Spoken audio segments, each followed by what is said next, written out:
Okay. It says live. It says live, but I don't see any image. Yep, it's live. Do you see it? Yes, Okay. I don't see the and I image. hear Oh, myself. oh my God. You hear yourself? How's the audio sound? Sounds pretty good. Wait, I don't. Okay. Where is it? Hear yourself? How's the Oh, audio? here we go. Let's post this in Discord.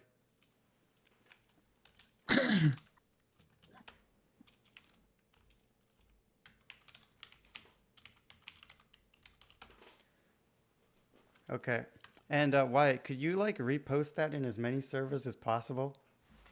Well, Okay. I'm gonna start because the idea behind this is that people are gonna see the archive in the future, watch this, because one of the most common questions I get actually is how to get a job in Japan or how did I get a job in Japan, and so that's why I wanted to do this stream, and I'm gonna be talking about pretty much everything you need to know about getting jobs in Japan, and I have three of my friends here. So in the We're top, live now. we're live now. We're live now. All right. And in the top right here, I have Immersion Life. He has one of the highest viewed videos on immersion of all time, or update videos, I should say. And I wanted to bring him on here today because he's been to Japan and he's had some working experiences there. We'll talk about it. And then on the top left here is Wyatt. He's my best friend Hello. and a moderator on my amazing Discord server. The bottom left is Ine, and he is just a random Indian that I'm friends with. But he's really good at Japanese. He's studying computer science. In fact, both him and Wyatt are studying computer science, and he lives in Japan right now. So I thought he might have some input to give us. Yes. All right. So are you posting it everywhere? Yes. Okay. So Wyatt's gonna post Am this I allowed to around. post and refold? Yeah, well, just tell them you did it on my behalf. I have contributor status in Refold, which allows me to self-promote. Oh, okay. In Um, language discussion channel? just put it in the main channel, and tell at Shiki and said Seven Stop asked me to post it. Okay. Okay, so the first question is, what should you move to Japan at all? Because a lot of people they think they want to move to Japan, but they actually don't want to move to Japan, or they shouldn't move to Japan. So I think there's three different aspects that contribute to whether someone would want to move to Japan or not, or would rather do well in Japan. Because a lot of people think they want to have this idea of Japan.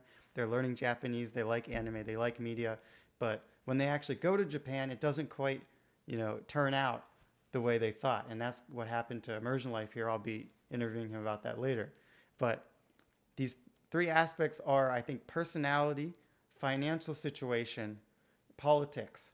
Those are probably the three things that affect people's how well they do in Japan, how well they can match with Japanese culture.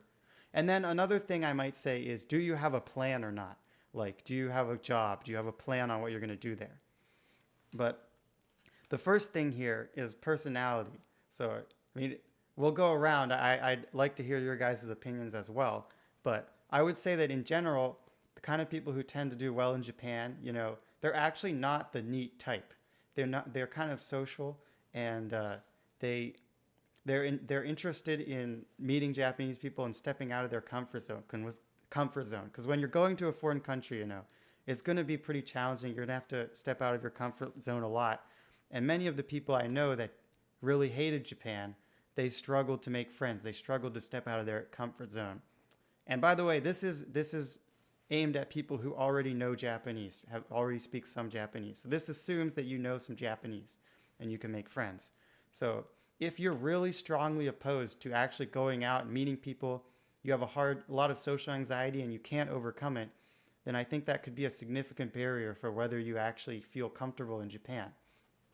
And another thing is if you have really strongly held, convictions, beliefs about things that should be a certain way, and you don't like you're not you're an individualistic person, and you have trouble in general just getting along with people. I think that's another thing that often causes people to have a hard time in Japan.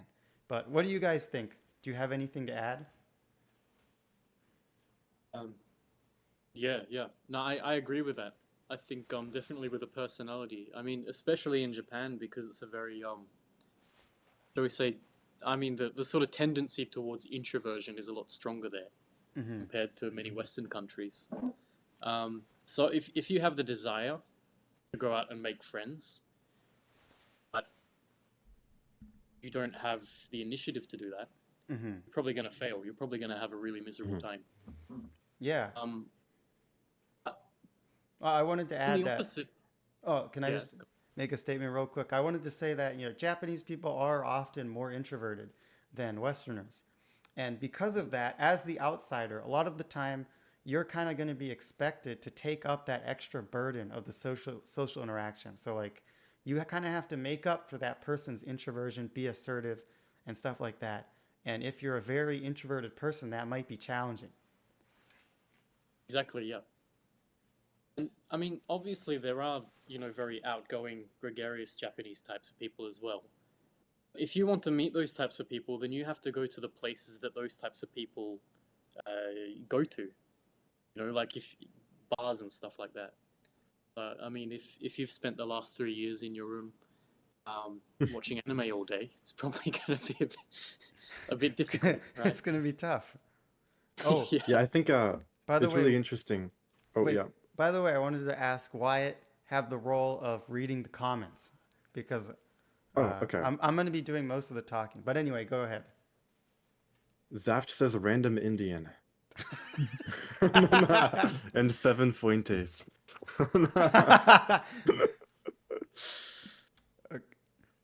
Okay. Can I just say one more thing as well? Yeah, of course. On the opposite end, if you're the type of person who just hates people, you're like total misanthrope, and you just don't want anything to do with the human race, then Japan's probably going to be paradise for you as well. Especially Tokyo, because the whole city is actually designed for people who don't want to interact with other people.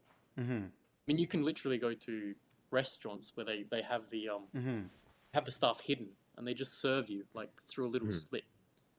I don't know Yeah, if you've dude, I noticed like Chick-fil-A here, you can like order to your table. You don't have to like do anything, talk to anyone. And it's like really convenient. But like all of Japan is kind of like that. Yeah. Pretty But much, I would say so it's not just Tokyo, is it? Yeah. I mean, other parts of Japan are definitely they have those same qualities. Tokyo is definitely the most convenient, though, most technologically advanced. I would say another thing is that there are people that are like that, total misanthropes, as you said, but most people are not like that. So the actual number of people in the world who are they would just love to never talk to another human being is very low. I think most people desire some level of connection. So, and I think there's a lot of people who think they're like they hate people, but they're really just a little awkward, and secretly they really do desire connection with others. So I'd say that should be taken into account as well. Yeah, that's true. Yeah. Yeah, I think it's really interesting how like the type of person to learn Japanese is the type of person to like be an introvert and spend a lot of time in their room, but then getting good at speaking is like the complete opposite kind of personality trait. But there's like a really interesting type of person who gets good at both, like good at input and then speaking. Mm-hmm. I think a lot of people also they start off learning Japanese as an introvert, and then through the hobby of Japanese, through the community of Japanese, they become more of a well-rounded human. They can talk with Yeah, and yeah, stuff. definitely. I think like it'd be super interesting getting data on the Japanese learning community. I think it's like super like unique and interesting because it's kind of like I don't know, you kind of have the image in your head of like the someone who likes anime doesn't have much going for them, but then they decide to dedicate like thousands of hours to like studying, which is like super commendable. It just has really interesting people in it. For sure. Yeah. It's a unique community in all aspects of the word. And then the next, I mean, if that's all, if you've guys have made your comments, we can move on to the next topic. I'd like to just add that also you do have to put yourself out there, but if you just make the minimum amount of effort, you can expect to make friends. So at least in like work or university, sometimes the places where you work at will have circles where your universities will have a shit ton of circles. So just putting the minimum amount of effort and going to the Shinkans, the initial events and stuff, you'll be able to make a lot of connections there, I think. Sounds great, especially if you speak Japanese. That's true. Truly. Also, if you use apps, language exchange apps, I found that was really useful for meeting new people, making new friends. Mhm. I mean, there's a lot of Definitely. weirdos, you know, there's a lot of good people too. So. Definitely. And especially, I think an overlooked aspect is that Japan is a small country, and most of the young population is concentrated in Tokyo and Osaka. So even if, you're just meeting people online, there's a pretty high probability that you'll actually be able to meet those people in real life as well. So, I met many people that I initially became friends with online. We have a question from Stallion Kai. He Okay. says, would Katsumoto be accepted into Agartha? Definitely, definitely. I think he's a prime candidate. He's basically Aryan. Okay. Do we know? Do we know what Katz is up to right now? I heard he lives in Canada. I see. Okay, let's move on to the next topic though, because we'll be here all day. So the second point is financial situation. So, I have friends like this. I know a lot of people like this. If you went to school in the West, if you went to university in America, you probably have a lot of debt. There's a good chance that you have college debt. And if you have debt, if you have some debt in U.S. dollars, or some responsibility that requires a large sum of money, and in particular U.S. dollars, for example, if you really need to travel back home often, and you don't have a lot of money saved up, the conversion rate is a really big deal. Salaries in Japan are already a lot lower than the West, and the conversion rate is a lot less. So if you have a strong need, some kind of need that requires you to have, a strong currency, U.S. dollars, for example, to repay your college debt, which is basically impossible to repay, depending on the size of your debt, and how much you make. But as a new grad, it's going to be extremely difficult to make payments on a debt in U.S. dollars. So I think that's very important, and people should take that seriously. I want to mention that there were two in the servers I posted the video in. Yeah. I was added in two of them, and both of them were telling me to censor the word job. Oh, actually, the thing is, when I made this thumbnail initially, I censored the word job. Like I put J asterisk B, but it actually didn't look very good, so I changed it to job. I think no one would get it. Only like weird people online would know what it was supposed to say. What is it supposed to say? Oh, like it says job right now, but they ask you to censor it with an asterisk. It's a meme. It's a meme. He doesn't know. He's too old. Sorry, that was brutal. That was brutal. I'm sorry. Yeah, so there's a meme where they censor the word job, like NEETs in the NEET community. They censor the word job, like Because it's a trigger word, They start. Okay, Yeah. right. Yeah. Is that like a Japanese meme? What's that? Is that like a Japanese meme? No, that's an American Oh no. meme. Okay. Okay. Right. So if you don't have anything else to add to financial situation, then I think we can move on. I mean, Oh, go on. no, you go on. I was just gonna say I don't have much to say about it. Okay. Yes, I don't know much about debt because I did have student debt, but it works a bit differently in my country. But I would just say kind of finding a place to rent. Actually, the actual process of moving over there, finding somewhere to live, setting up everything, looking for a job, it's a lot more expensive than I initially expected. So you really have to take that into consideration.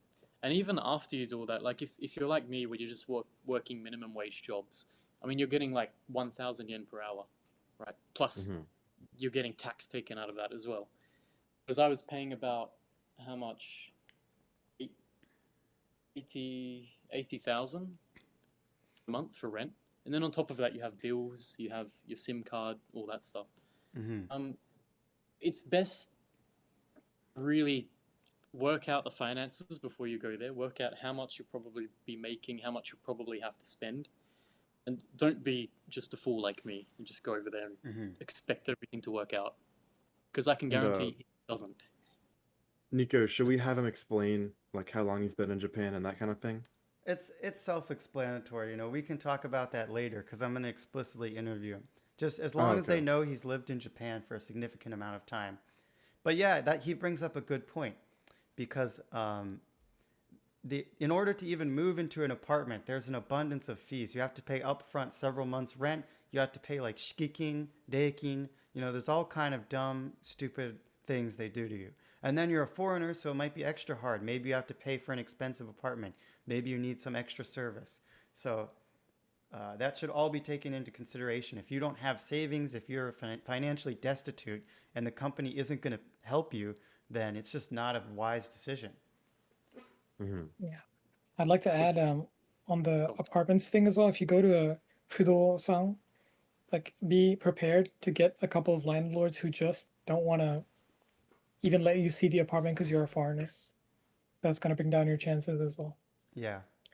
When I was in Japan, I attempted to rent what's called a monthly mansion. I don't know if you've heard of that, but it's basically an apartment that you can contract, you can stay in monthly, you can pay monthly, and I couldn't even do that because I needed my girlfriend to do it because they wanted a Japanese person to sign the papers. They didn't mind me living in it, but they wanted a Japanese person to be involved, and so really considering that you're at a significant disadvantage as a foreigner and your options are limited.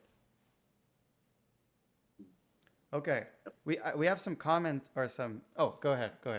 just one thing I was gonna add, regarding like the personality thing, and you putting yourself out there, going out, making friends. Your financial situation affects that a lot too. So it's not just personality. Mm-hmm. If you're too poor to be able to go out and afford to eat out or do whatever, hang out in the city, then that's going to affect how Mm-hmm. isolated you are as well. So there's that. All these sort of factors, they work together. It's true. I have a friend and he could never meet up because he was extremely poor. He was making 2.7 million. It's hypothetical tiger. Some of you might know of him. He was making 2.7 million yen a year, which is a very low salary. And, he was always strapped for money and we couldn't hang out. But I wanted to get to some of these questions we have here. Wyatt, could you ask the questions? Read out the questions. Yeah, sure. I was thinking maybe we could have a question section because a lot of them seem to not Mm-hmm. be related to the current topic. But if I, you're I'm okay going with to doing answer. them right now, I'd like to answer them now, simply because okay. by the time we get to the question section, it'll be hours. So like, they Okay, probably that want makes their sense. question answered sooner rather than later. Yeah, so Kai is asking, do you think someone who immersed solely in anime versus just YouTube would have, for 1 year, would have a difference in their comprehension? Solely, uh, overall, he says overall comprehension. That's a very vague statement. I'd say anime has a wider range of vocabulary, so maybe they would have a higher comprehension. They would know more words. But I think the person who used YouTube would probably have more natural. Their base of knowledge would be more similar to a native, I would say. And then a It, question by, oh, Oh so wait. it you have something to depends on say? it depends on what, like, comprehension of what. Because if it's Hmm. comprehension of anime, then of course they're going to excel. If Yeah. it's just people having casual conversation, then they probably won't be as proficient. Yeah, obviously, it depends what you're engaging with, but if you look at the whole language, as because he said overall, if you look at the entire language, I'd say anime has more diverse amount of words in it and stuff. But there's so many different kinds of anime. So if you're only watching slice of life, then maybe you won't have such a big vocab. Um, but YouTube, I'd say that the general vocab that's used is more similar to natural conversation. But yeah, obviously you're going to excel at the thing you immerse the most at. Well, what I want to say, it's only for a year, so you don't have much time to get like super autistic about it. Hmm. But I want to say, I think your overall ability would probably be a little higher with anime if it was the first year, because I think it's more comprehensible because it's like voice acted and Hmm. be able to pick up on more. But I think you would definitely have a better listening ability if you listen to YouTube, because anime is like really easy to listen to, and it doesn't like train your ability to hear like Mm-hmm. slurred speech at all. Okay. I think I think that's a fair point. All right, let's go to the next question. All right. Um, do you guys know of anyone that passed N1 solely through video content without reading at all? I don't, off the top Is of that my even head, possible? I think it's possible. Off the top of my head, no, I don't know anyone. You know, it's also a vague statement because does that video content, does that mean you can't use subtitles at all if we're saying raw only? You know, I I don't, would assume subtitles are allowed. I think it's totally like if possible. if subtitles are allowed, it's totally possible, reasonable. I'm sure there's someone who's done it. If it's raw But I only, mean, that's a little tough. so, I mean, the Well, if you JLPT can't read, test. then you can't read. The impression I had was essentially that JLPT is testing your reading comprehension. Yeah. If you can't read, how are you Well, going to pass it? Well, it's not really. I'm assuming you can Mhm. read, but you've only Uh, immersed in anime. Yeah, yeah. If also, you you can, do like Anki and everything to remember the mhm. kanji. Hmm. Okay. Yeah. Yeah. So Then yeah. mhm. I'm imagining, someone learned through subtitles and just similar to me, I did a listening approach, but I still could read because of Anki. But yeah, if you literally couldn't read characters, then you can't take the N1 because most of the N1 is written. So that would be very difficult. Fair Yeah. point. All right, next question. All right, Gaijin Arc asks, do Japanese people take recommendations from foreigners? Like if you wanted to work in Japan and an AJAT buddy recommended you, does that happen? Uh, I think it does, but maybe not as. I don't really know, to be honest. I'm not going to say I don't know. I was recommended by my friend and actually got the part time internship that I have now. So it certainly does happen. He was Japanese friend. He recommended me for the job and I got the job. And I'm sure that happens quite a bit, but I But the can't. question is, your Mhm. recommendations from foreigners, which you just don't know about. Yeah, I don't know about that, but I'm sure they do. You can get jobs through recommendations. I mean, it seems like it would just be based on like your credibility and unrelated to the fact you're a foreigner. Yeah, Like it probably matters more if the person you're recommending is a foreigner. yeah. I can't speak for sort of white collar jobs or professional jobs at a company, but I've been recommended for a job before by some random guy I met on the street, and he was a Nigerian guy.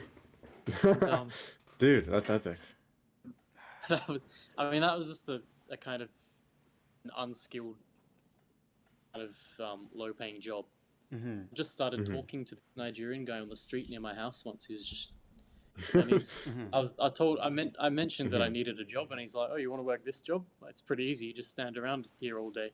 It's like, "All right, sure." He gave me the number for the boss, and then I just called up. I said, "This guy just he gave me your number. You And need was someone this to in work English or Japanese? Japanese." I Ah, mean, I okay, was speaking awesome. to the guy in English, but then when I called Okay. up in Japanese because Oh, the okay. boss was Japanese. Yep. He said, "All right, come in for an interview on Monday." So I went there, got the job.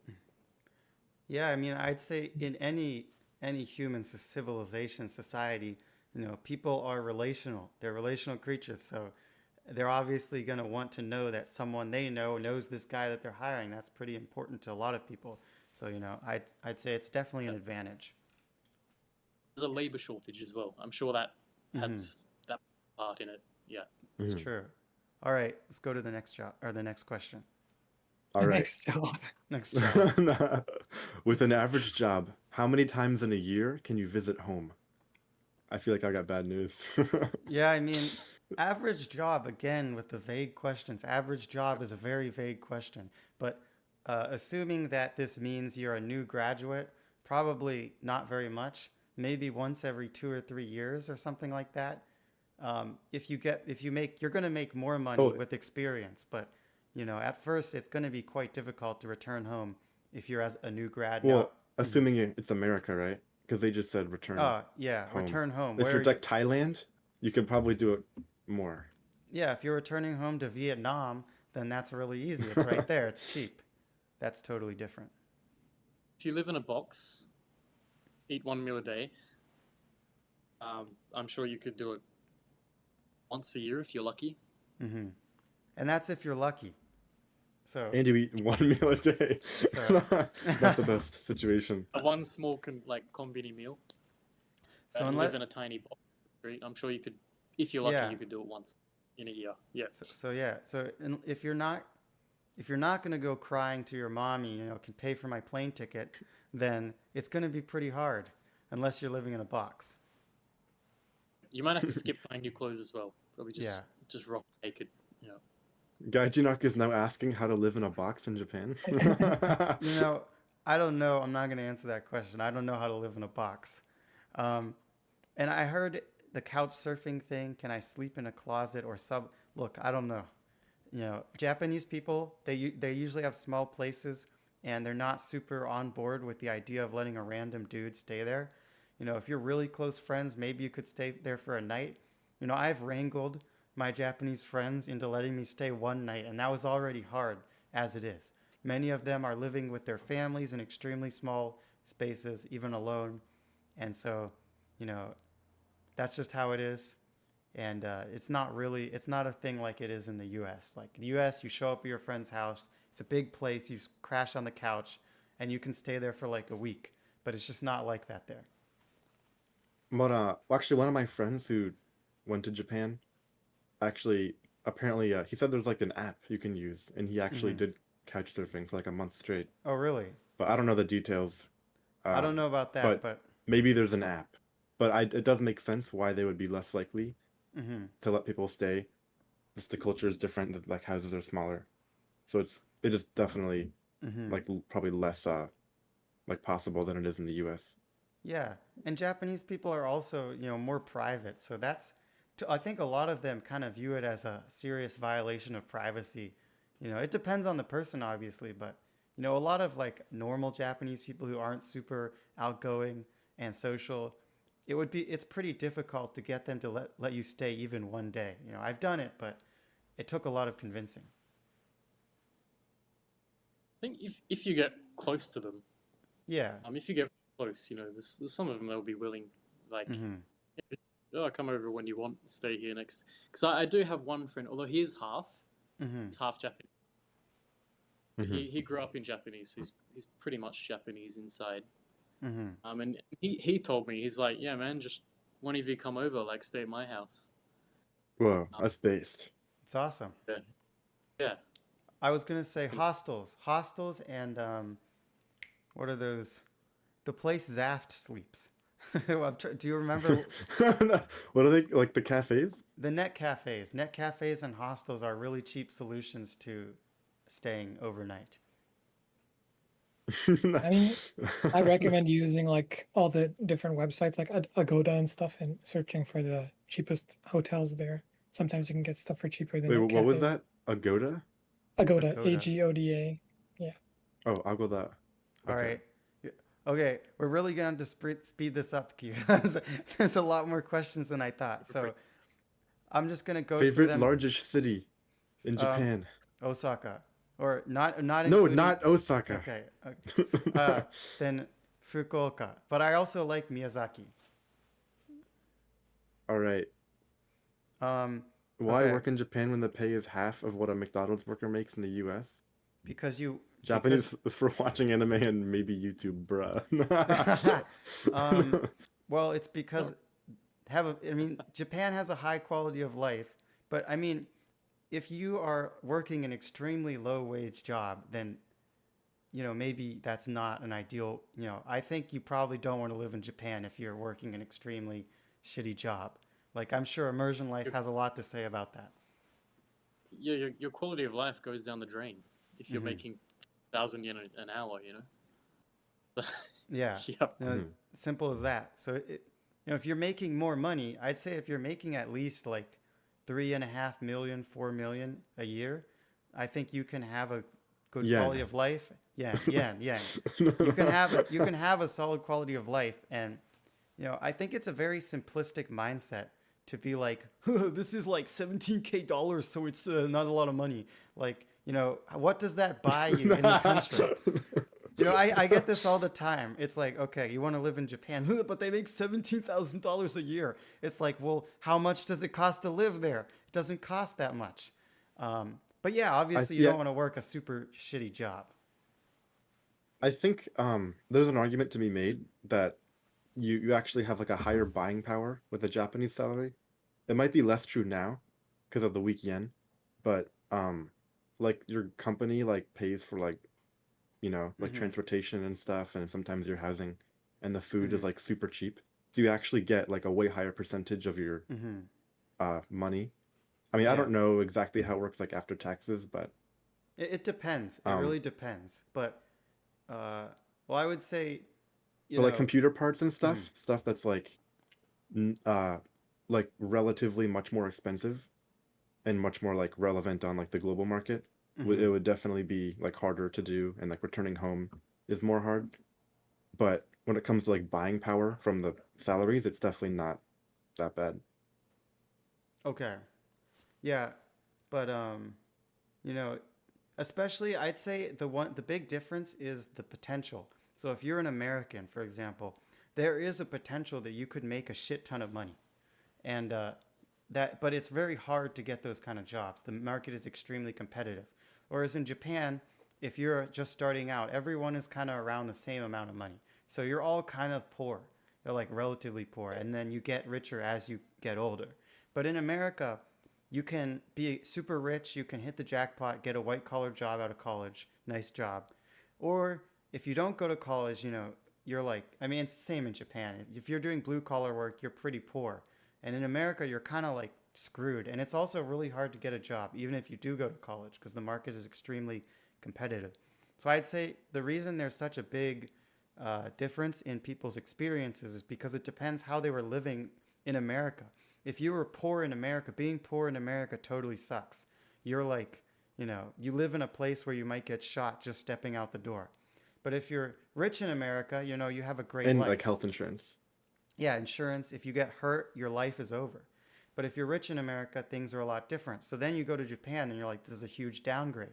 But if you're poor, or if you're from a third world country, you're like, this is amazing. Even though I'm, poor, I'm kind of poor, I can still eat, I can still live in a place where I'm not going to get shot, you know.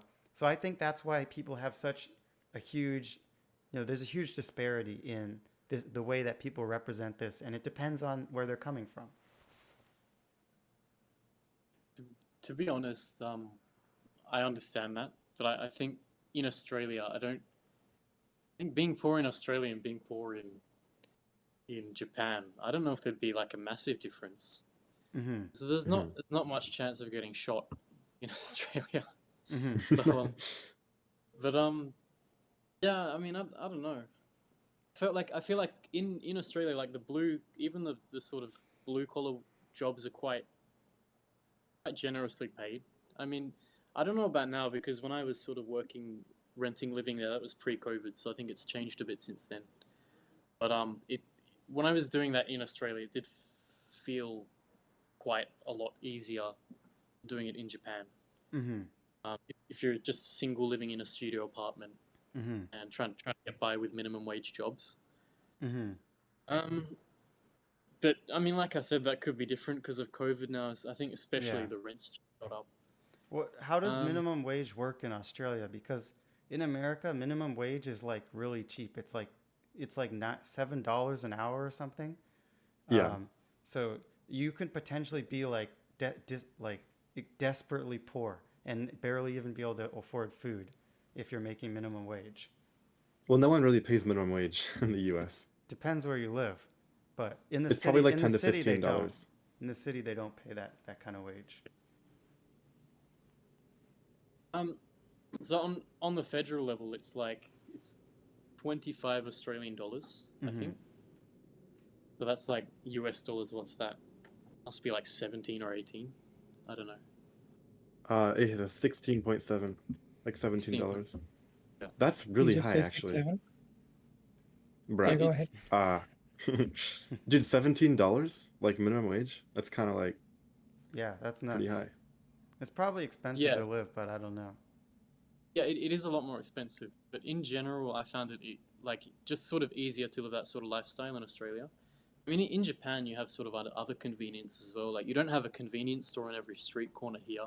Mm-hmm. Not here. I'm not in Australia at the moment. Mm-hmm. Um, The public transport isn't as good. Partly just because it's so big, it's so spread out. Mm-hmm. So there's that inconvenience. But Hmm. yeah. But like I said again, I think things have changed since COVID, so Mm-hmm. not Okay. exactly sure how. So I'm But going to things have move on. changed in both countries. I'd like to move on from this Oh, question okay. because we're never going to get anywhere. This took way longer than Yeah. I thought. But Gaijin Arc asked and explained visas that you can get in Japan. I'm going to talk about the visas later, so I'm not going to answer that right now. What is Um, a wife max visa? He asks. Right after that. we'll get to that. We'll get to that. House Um, visa, isn't it? And then Kai has a question here. There's 2 questions. I'm just going to hold your questions for now. I think that for the rest of the questions, let's just save them for later on because I realized why it was right. We're never going to get to the main point. So we talked a lot about financial situation. That was kind of tied to this. And the last point, which is kind of minor, but I think politics. What are your political views? That can have a pretty huge effect on how you view Japanese society, because Japan is way more conservative than the West, and in some ways, some things are more liberal. Like for example, they have prostitution and stuff.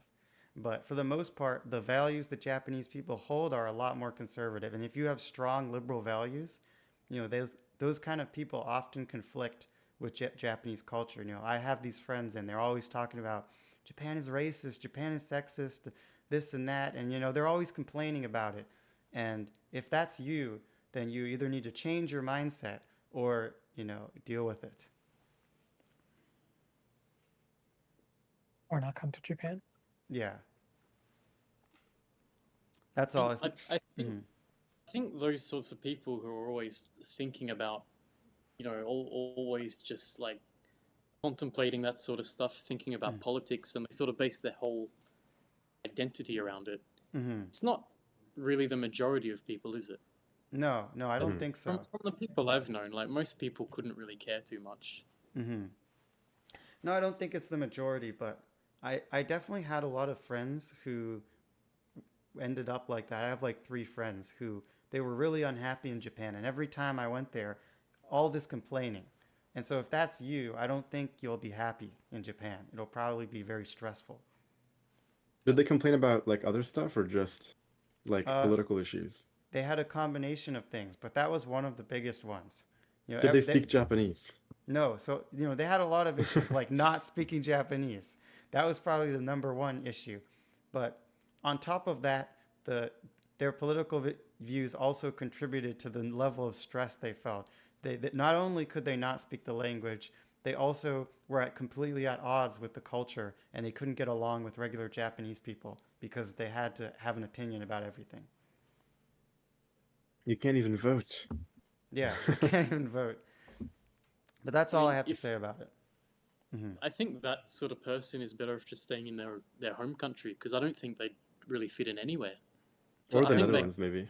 any foreign country, they just complain. Probably. I think you're right. Yeah. I mean, anyone who has a strong ideology Hmm. is a bit stubborn in that way. I don't think they're gonna. You have to have a sort of kind of anything goes personality. You need to have Hmm. the ability to laugh things off. Hmm. Flexibility. Yeah, flexibility. That's You just take everything so seriously, you're gonna be miserable anywhere, I think. yeah. You shouldn't take Yeah. things too seriously. Life is not fun when everything is super serious. But let's move on to the next topic, and this is like the main things to know about Japanese companies. So I have a lot of things here, but we already hit on a lot of this. So number one is the salary. Salary is a lot lower. If you're starting out, I mean, if you come from the third world, then the salary is great. I have a lot of friends from Brazil and third world countries, and to them it's amazing. But if you come from the West, particularly America has really high salaries. Um, as for like white collar workers, it's a lot lower. And also there's the exchange rate, which we hit on before, and a lot of it is based on age and experience. So if you're just starting out in America, you can you can become skilled and then start off at a very high salary. But in Japan, everyone starts off roughly around the same amount. And if you're skilled, you can get a lot more money. You can get a better job, but it's nothing like the U.S. If you were skilled enough in the U.S., you could get six figures out of college, and people do. But that just doesn't happen in Japan. I've never heard of it. Mhm. And then the other one is included overtime. A lot of Japanese companies have minashi zangyo, which is like they'll include 40 hours, 45 hours of overtime, which you don't get paid any extra for it if you do that. So if you don't do the if you don't do the overtime, you still get paid for it. But if you do the overtime, you don't get paid anything extra for it. And they can include a certain number of hours in the contract, which is often 40 to 45 hours for like serious white collar work. And a lot of people may see that and get scared and think, that's like a black company, but that's not really a black company because most Japanese companies are actually like that. That's not abnormal. Probably only the nicest companies would not include some level of overtime in the contract. At least I haven't seen any like that. So you may be expected to do more overtime. People talk a lot about that overtime thing. I don't know because I haven't worked in Japan. I hear mixed things from people I know. From the statistics indicate that Japanese people actually work less than Americans, but I hear the statistics are biased or underreported, so I don't really know. I can't comment that much about it, but I know that some people do work a lot and other people don't work very much at all. And then another thing is the prevalence of remote work. So I think a lot of new graduates will actually get remote jobs in the US, but as a new grad in Japan, you probably won't get very much opportunity to have a remote job. You might have like 2 days remote or something like that a week, but the current company that gave me a job offer, the stipulation is after a year you can get 2 or 3 days a week remote. But a lot of them will still expect you to come into the office, which might be a little different from. And I'm mainly talking about tech jobs here because that's what many of my viewers are. Many of the people learning Japanese are in tech, and both of my friends here are in tech. So in tech jobs, that's basically how it goes. And once you have more experience, you can get remote jobs. Okay. If you don't have any comments, we'll move on. So I wanted I'll to just talk. add one thing. On the Zangyo thing, like so I'm a working intern at a company, and so I just leave as soon as it's time to leave. But a lot of my employees, they do feel like they have to stay over for longer work. So I went to meet a few clients on a Sunday, and then after they finished meeting with the clients, they just went back to work at the office, and they didn't even get paid for it. So you can expect that from your colleagues. Oh wow. How much of it do you think is self-imposed versus like I think forced? so. I'm not sure. I do remember one of my colleagues said he was a Japanese person and he was surprised by the other colleague for his love for the company. So I feel like it's self-imposed. Okay. Anyone else have comments about this? Because this is one of the most common concerns people have. They think they're going to be like a slave if they move to Japan. I have a question, Ine. Yeah. Do you feel like you would succeed less in the company, like not get promoted, if you don't work overtime? Do you feel that kind of pressure? I do feel the pressure of not doing more. I would not be able to answer because I don't have enough experience. But Okay. I'd assume that you would succeed less if you don't do as much overtime because you need to curry favor with all your bosses and everything, right? Yeah, that Okay. makes sense. Makes sense. And that's one of the reasons why I never really tried to get an office job, because I didn't want to do all the overtime. As I remember looking on job sites, and they'd have what are they called when they post the job, the advertisement. And they have like, oh, like this is such a good company because every Wednesday we do no overtime Wednesday. Like once a week you have to do no overtime. And I was like, this. I'm not applying for these jobs. Yeah, that's kind of scary. I would say if a company has something like that in their description, I would be concerned. I wouldn't apply to a company like that, even a Japanese company. That's scary. No, it is. Yeah. Another thing I wanted to say is, kind of wait, yeah, kind of related to this is reviews. So all Japanese companies, you can look up reviews for them. I think you can do that in other countries as well, like Indeed and stuff. And they have the same thing in Japan. So if you just look up like kuchikomi, like name of company and then kuchikomi, you can find sites. There's like 2 or 3 sites, and basically any decently sized company will have reviews. They will have a rating for the number of hours of monthly overtime that employees report, and you can read about, people rate different aspects of the company and they write reviews. So before accepting any job, you should read the reviews, because if you don't do that, you can end up at a black company in a really shitty position, and they will write in the reviews if the company sucks. So I think that's overlooked. People don't know about that. Yeah. A popular website is Nhyoban. I'd recommend that one. You can also see like the average salaries of the Yes, people working there as well. but I would say No, what was that average. called? Mhm. And Nhyoban, I'll post it in chat. Okay. I would say average salaries can be skewed because senior members tend to make way more than new members. So some companies, they don't have like a high average salary, but junior members can make a lot more out of college than they would at other companies. So in that case, maybe that company would be a good place for a stepping stone. You can start out with a high salary and then move to a company with a higher average salary later on. Okay.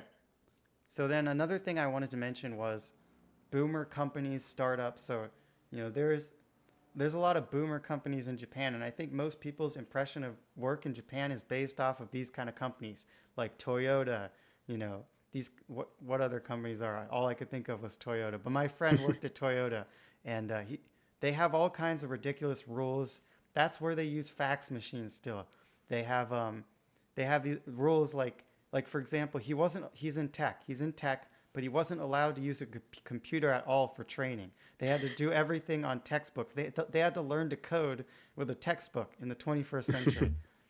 So that kind of thing, that doesn't happen at startups. There's a lot of startups in Japan, and or like medium-sized companies. So if you find that undesirable, then you should probably, and you want to work at maybe a more modern company, then I think startups or foreign companies or foreign adjacent companies that work a lot with work over abroad and stuff. Those companies would probably be more ideal.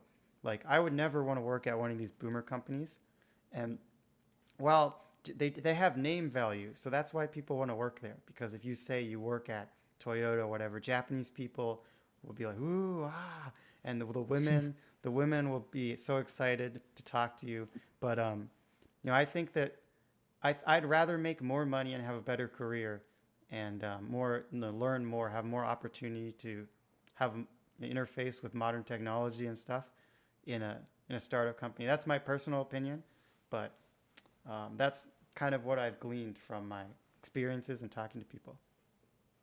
I agree. I think startups are going to be more modern. So I'm working at a startup, and so Hmm. everything is pretty awesome. Like there's a website that we use called MetaLife, where it's like an RPG where everybody's like Hmm. a character and you move next to somebody else to talk to them. Hmm. If you're on like voice chat with them or something when I'm working remote. But Wait, there was really? this one time, yeah, it's pretty cool. There was this one time I had to send over Oh, one of my actually, documents. we have that too. I work part time at a startup. We have the same Yeah. thing. Oh, the kind of website. Yeah, yeah. It's kind of fun. Um, One time though, I had to send over a document and like they wanted me to take a copy of it and then bring the copy to them and to the office physically. Hmm. Whereas I could have just like emailed them and they could have Hmm. printed it. But yeah, I had to do that. That was kind of annoying. Okay. So yeah, I would say, actually, I've worked in the U.S. I did an internship at like a U.S. company, and Mhm.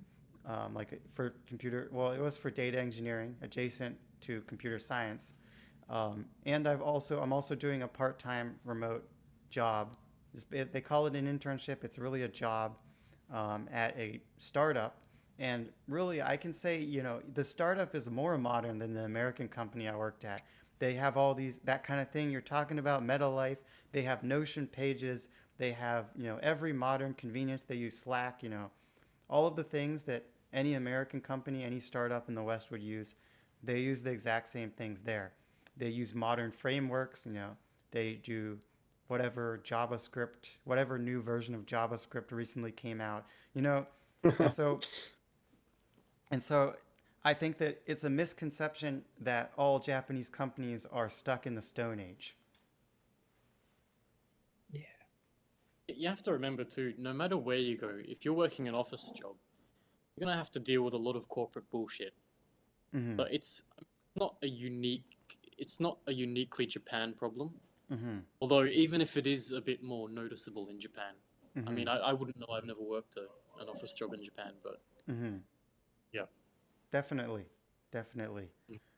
Um, I think a lot of the complaints about Japan come from people who have never worked in the West, so they don't even know what it's like. But if you worked in the West, you would know that they have long meetings too.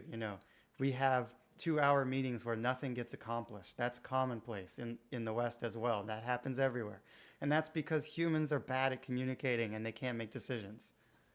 Um, so yeah, it's not a uniquely Japanese concept. So I talked about earlier importance of age. Age and experience is the number one determining factor for salary. So in the West, a lot of the times if you're skilled, if you're a good interviewer, if you could do leak code, you can get these really good jobs that pay like a shit ton of money.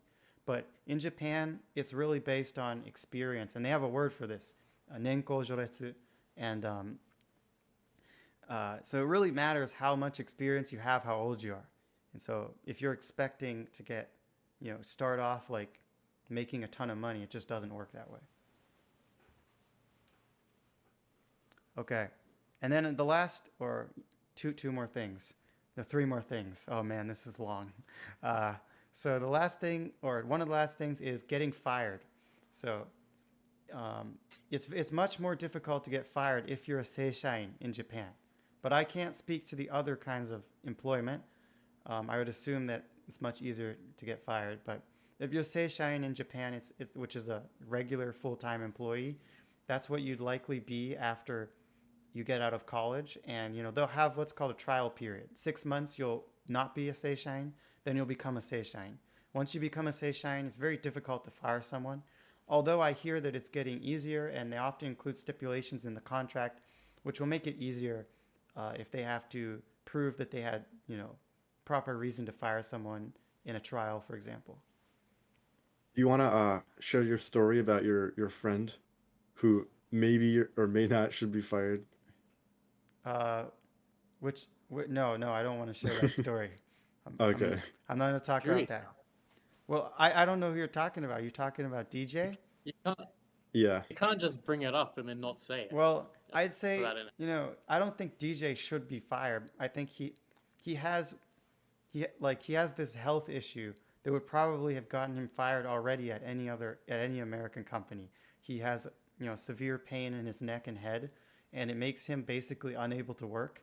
And he was at a hakken gaisha, and he got removed from his role because he was not getting along with people and stuff. He wasn't, and it wasn't what he wanted to do anyway. He wanted to do computer science, and they put him on some dumb shit he didn't want to do. So then after that he hasn't worked. He hasn't had a position for like several months, and he's still getting paid full salary to basically study code in his house. And for like a month, he kind of took off completely because of the pain in his neck, and he has a lot of health problems. But probably in America, he would have already been fired for something like that because he's not able to be a productive employee. But the fact that he hasn't been fired just shows how difficult it is to fire people in Japan. Yeah, you say like it's hard to get fired, but I think this like story like really illustrates like exactly how hard it is to be fired. It does illustrate it, but I can't make a definitive judgment like you'll never get fired because I don't know how all the companies work and how the trials work. But my impression is that it's extremely difficult to be fired. But if you're not a white collar worker, then it might be different. So what was that like for you, Immersion Life? Did you get fired?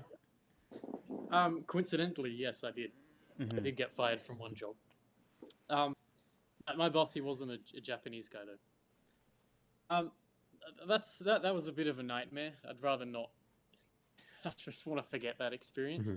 Mm-hmm. Like, long story short, um, I got a job briefly as an English teacher, and it was mostly teaching kids, which Mm-hmm. I found out very quickly I'm just not cut out for at all.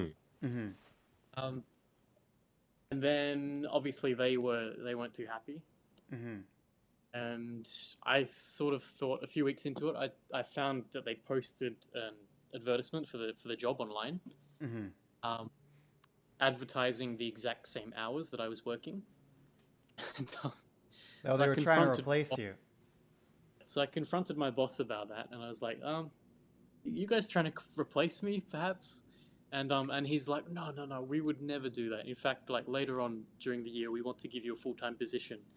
Anyway, 2 months later, yep, bye. We found someone else. That's nasty. That's Yep. pretty bad. I was, yeah, I mean, it's just not a good situation, but I was kind of relieved anyway because I mean, I really wanted to quit. I didn't like that job at all. Mm-hmm. But yeah, when I got fired, it was a bit of relief. And in the contract too, like if you want to quit, you have to give at least 2 months' notice. It said so. Okay. I need that time to hire someone else and train them and everything.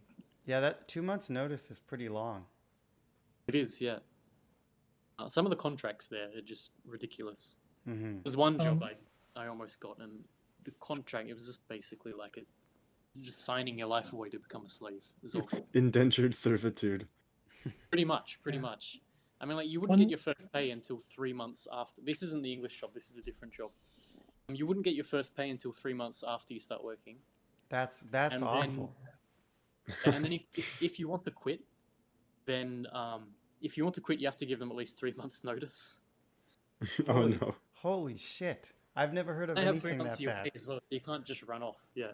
You're That's like a crazy. sewer worker. It was a driving job as well, and you have to pay Mhm. for the rent, for the parking, for the fuel. And I was Mhm. in the end, I signed the contract. Then I worked out like I worked like just there's no way I'm going to be able to afford this. Mm-hmm. And so I messaged them, and I'm like, yeah, sorry, like there's no way I can't do this job anymore. I know I signed the contract. I'm sorry about that, but there's no way I can do this anymore. And then they're like, all right, that's fine, but you're gonna have to pay this fee to break the contract, which was like, how much was it?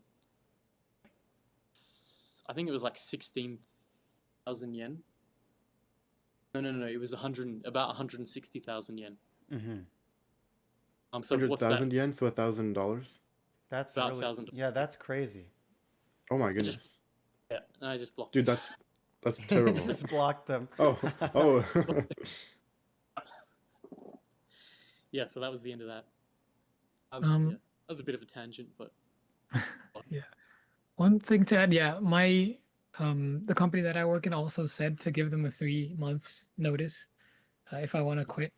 But I was hanging out with a few AJATTers who work in Japan a few days ago, and they did say that every company just makes up its own rules, so you don't really have to worry about that. Just look at what the Japanese law says and just do that.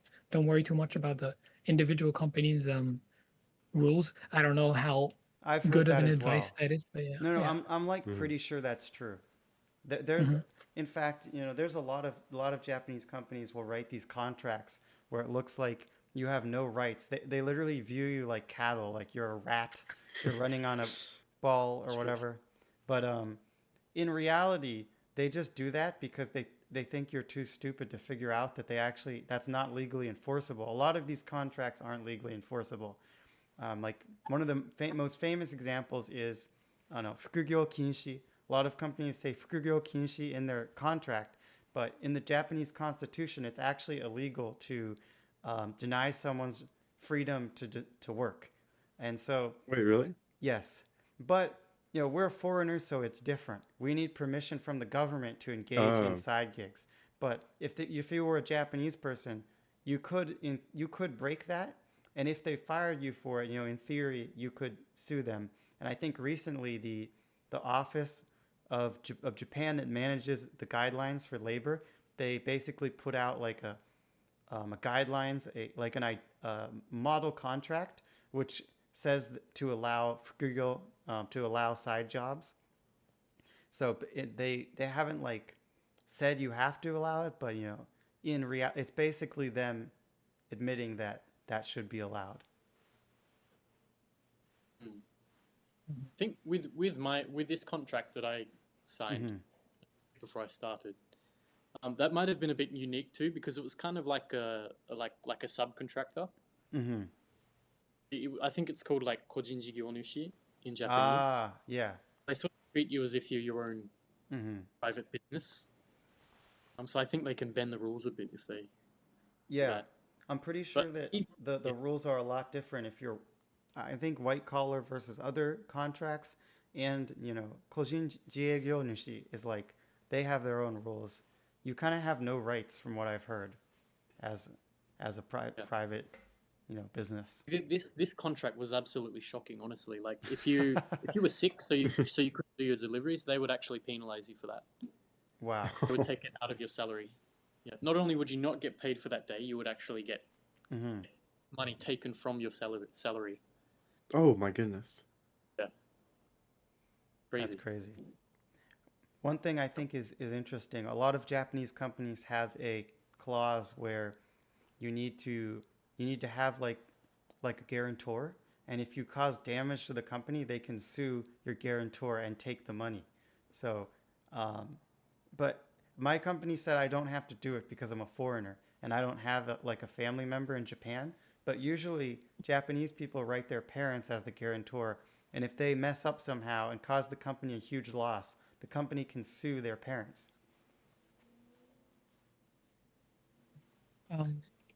This is related to the apartments conversation, but you can also pay like 1% or 2% of your rent to a company to act as your guarantor for the apartment. So if you don't have a Japanese person that's willing to write their name as your guarantor, you can do that as well. True. Okay. Another thing I wanted to talk about is that Japanese companies hire new graduates in specific periods. So the main period in which hiring happens is from I think it's from March onwards in the summer period, and that's when Japanese students are doing their shukatsu, searching for a job. And if you don't do it during that period, it's very difficult to get a job as a new graduate. But there is a second period which is gaining popularity recently, and that's starts in, I mean, it depends, but September. What's before September? October? No, that's after September. That's after September. I think it starts in September, August, and it goes till November, something like that. And there are companies hiring year round, but those are the minority. So that's a big difference. And often they'll hire you for a job that's really far out in the future, like a year to a year and a half in the future. When you graduate, you'll have a job, and a lot of times that's how they hire. So make sure you make the distinction between the hiring period and when you start working. Yeah, so you start working after you graduate, which is usually in April. Japanese people graduate in April, and most companies have a rule that you must start in April. So sometimes that doesn't line up with the way foreign colleges work. You might have a long period of unemployment if you don't do it right, or depending on your graduation, when you're waiting for your job to start, but you are technically an employee. So that's all. Mm-hmm. Let me summarize to see if I get this right, and to make it clear. You basically have to start in April no matter what, but there's two periods, one of them a year before and one of them a year and a half before, right? Yes, that's correct. And so if you graduate like at an American college in May, you can't start working in April, so you'll have to spend 11 months basically unemployed in the US. So you really want to graduate, which is off time. You want to graduate in the fall semester, so you can start working just a few months after December when you graduate. Yes, that's correct. And I would say there are companies which allow more flexibility. If you go to if you're looking at startups and medium-sized companies, a lot of them do allow flexibility, but you should base, because you don't know if you can get that job. You don't know if you can get the minority of jobs which allow that. So make your decision based on this period if you're looking for a job in Japan. Isn't the second hiring period, which is like the one earlier, a year and a half, that one like lines up with Boston Career Forum, right? Yes, that's the Boston Career Forum window. Okay. Okay. So that is it for the Japanese company section. Now I wanted to talk about, we'll just go through this quick. You know, people ask a lot about what visas there are, what are the rules for each visa, and what kind of, you know, what gets you the visas. So there's student visas, which, you know, you get by going to a language school or being a student at a college for the most part. But I think you can get them from Senmon Gakko, which is like specialized school, and you know, other things. I'm not sure exactly how it works, but you can. There's also teaching visas, which are like for ALTs, JET program, that kind of thing. And I think those are kind of more limited in what it's called an instructor visa. Those are more like limited in what you can do. You have less rights basically. A work visa, you have a little more rights, like a typical standard work visa. But for the teaching visa and the work visa, you need a college degree or 10 years of experience. So if you don't have one of those, you should probably give up. Or there is like certifications which the government deems equivalent to a college degree, like IPOCA or ICOCA, or I don't know the name of it. Do you remember, Wyatt? What's the name of that tech certification? Crap, I forgot what it was. I don't remember what it is, but I guess you can look it up. So I've talked about it. Yeah, let me in try to find it. Previous can you put it in the chat, Wyatt? Just in Yeah, case. yeah. And yes, I know people are asking questions in the chat, so we're gonna answer those after the job section is complete. It's gonna take a while. Oh, it's the ITPEC. That's it, the The ITPEC? ITPEC. So the government considers that equivalent to a CS degree, so you can also use that, but that's very rare. It's only offered in specific regions of the world, so you'd have to fly to like the Philippines and do that. And then there's startup visas, but this is going to be pretty hard to get in the future. It used to be easy to get, but now you need like 200K in cash and like 6 employees in an office or something crazy like that. So if you're a normal person, you're not going to have 200K in cash sitting around. So that's not going to be an option. It's like business manager / startup visa. And then there's working holiday visa, which only specific countries offer. But you can basically go to Japan and hang out for a year or two, and you're legally allowed to work and live there. But, you know, you need a plan. And as Immersion Life went to Japan on the working holiday visa, and it didn't end up so well. So, you know, it's a nice visa, but you need to be able to support yourself. You need a plan. You're going to need employment. Okay. And then finally, there's PR, permanent residence. A lot of people want to get permanent residence. And I believe if you're on, correct me if I'm wrong, is it 10 years? If you're on a work visa for 10 years, if you're in Japan for 10 years, you can get the PR. That's correct, right? That's like the automatic PR. I don't know. But you can get it early by using the highly skilled professional point system. So they have a set of points which is based on salary, work experience, whether you have the N1 or not, and a number of factors like this, and you get a specific amount of points for each one. Yeah, And 10 years is right. 10 years is right? Okay. And I believe you can't change your visa type at all during those 10 years. Immersion Life, what happened? I don't see you Your anymore. camera. Maybe his Hello? device died. I'm gonna continue talking then. So PR. So yeah, that's how you get PR. You can apply for PR in 1 year and get 80 points. Maybe his device died or his internet screwed up. We'll just continue talking like this. So 1 year, 80 points, and 70 points for being in Japan for 3 years. Well, but you need to hold the points for a specific period of time. So you could, in theory, apply for permanent residence in 1 year. But you would have to held those same number of points for that 1 year. Then you would be applicable for permanent residence. Same with the 3-year one. You would have to have this. You would have to be able to reach a sum of 70 points for 3 years in a row before applying. And Can I add I just want details to to this say, one? Yeah, but let me finish real quick. There's stipulations Mhm. on the PR, which, like, if you have a criminal record, if you don't pay your taxes, if you missed any payments, if you missed updating your address and there's all kinds of bureaucratic things. If you mess up any of them, you can be denied the PR. So you need to live a squeaky clean life. Make sure you pay your taxes and on time. You pay your social security on time, your pension on time, to be applicable for it. And crap, what was Tyrant's channel called? Devipo. Oh yeah, Devipo. So do you think it's okay if I like say what happened to him? Yeah, Or do yeah, you think that's you can mention it. I think he posted it publicly. okay? Yeah, so he's been like working in Japan and tech for like 10 years. I'm a little hazy on the details, but Hmm. he missed like one payment on his like apartment, I think. Is that what it was? No, Or was it his it taxes? was a pension. It was a pension payment, I Oh, his believe. pension? Hmm. He missed like one payment in like 10 years and they denied him permanent residence. Yeah. So he decided to like move back to New Zealand. I mean, he actually isn't moving back. He Oh, changed he's his not? mind. But Oh, okay. uh, yeah, so they're very strict about that. And there's a cool down period. So I don't know how long it is, maybe 3 years, 5 years, something like that. You have to, before you apply, the previous 3 or 5 years have to be completely clear of tax offenses, paperwork offenses. If you move, you have to file your address on time in a specific amount of time.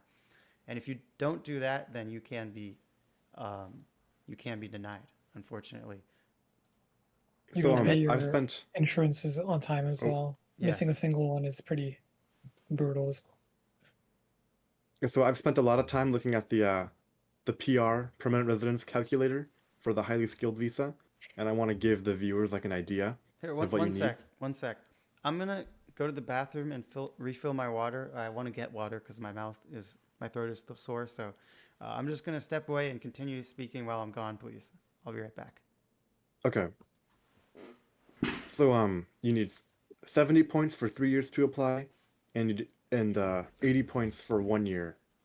And basically you get points for a bunch of things. The biggest one is you get 15 points for having N1. It's basically like not really doable without N1 because 15 points basically every extra million yen you make is an extra 5 points. And Yes. then about every 2 or 3 years of extra experience is an extra 5 points. And then you get points taken away for being like older than 30. Um, so basically the strategy, I mean, I'm a computer science student, so it's most relevant to that. But Mhm. if you graduate from college, I think you get like 10 points if you have a bachelor's degree, and you get more for a master's degree.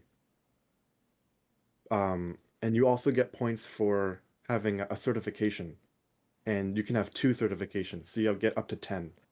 And it's basically like required. Otherwise, you need to work for like a few extra years to get up to those points. Um, and then this is really important. There's like a list of every university that's considered highly reputable by the Japanese government, and you get 10 extra points just from graduating from it. And there's like a lot, so you should definitely check, even if you think your university isn't very good, because ASU, like in Arizona, is really high up there, even though it has a 90% acceptance rate, like super high. Like it's known as like a party school here, but it's actually like very highly ranked in all the ratings. So if you have N1 and a college degree and you get 2 certifications, um, you can have up to like 60 or 65 points just when you move. And then if you work for either 3 years or get up to a 5 million yen salary, you can pretty easily get up to 70 points. And I would imagine you could probably get up to 80, probably within like 3 or 4 years of working. So you can probably get permanent residency in computer science on average, maybe within like 4, 5, 6 years. Hmm. And I'd like to add the fact that ASU is on the list of the top 300 Yeah, ranked I colleges. I No, mentioned that. I heard, Oh, but you I wanted to heard? say this is also significant because ASU has an online program. So if your goal is to go to Japan and live there for maybe the rest of your life and get permanent residency, and you are making plans based on that, going no matter where you live in the country, you could attend the ASU online program, which has like a 90% acceptance rate. So almost anyone can go. And then you can get an extra 10 points on your PR. So I'm an ASU student. And so I have this Yeah, so advantage. so the 10 points is equivalent to 5 years of experience, or 2 million yen, which is like $15,000 salary. And you can do the online program. It's there's no like out-of-state tuition. It's the same for everyone. And then you need to do at least 30 credits at ASU to have it on your degree. Yeah. I'd like to add for the Kokkashiken, like the national certificates or whatever, there's stuff like the FP3, the finance exam, and the IT passport exam, Hmm. which with a couple of dozen hours of studying, you can get those Hmm. Oh, the IT certifications. passport, I think, is the ITPEC. No, no, Oh, that no. one? That's Okay, no, okay. Oh, that's it's different? No, it's different. IT passport is really easy. It's like the easiest Yeah. Oh, tech. okay. It's the easiest tech test. So there's basic technician whatever the hell. That's the one that I tell you about that I'm going to study for. And then The there's one that's Kihon Gijutsu Joho, yeah, whatever it yeah, yeah. was. That's that one. And then IT passport is like way easier than that. So probably these two you could get them reasonably and Oh, because the IT passport is the ITPEC, so maybe that's the wrong one wait, from what really? we were referencing earlier. Yeah, That doesn't sound right. because the P stands for passport. Oh, well then IT maybe I'm wrong actually. passport exam. See, I thought that was something completely different, but I could be wrong. But I know that IT passport is much easier than these other tests. Yes.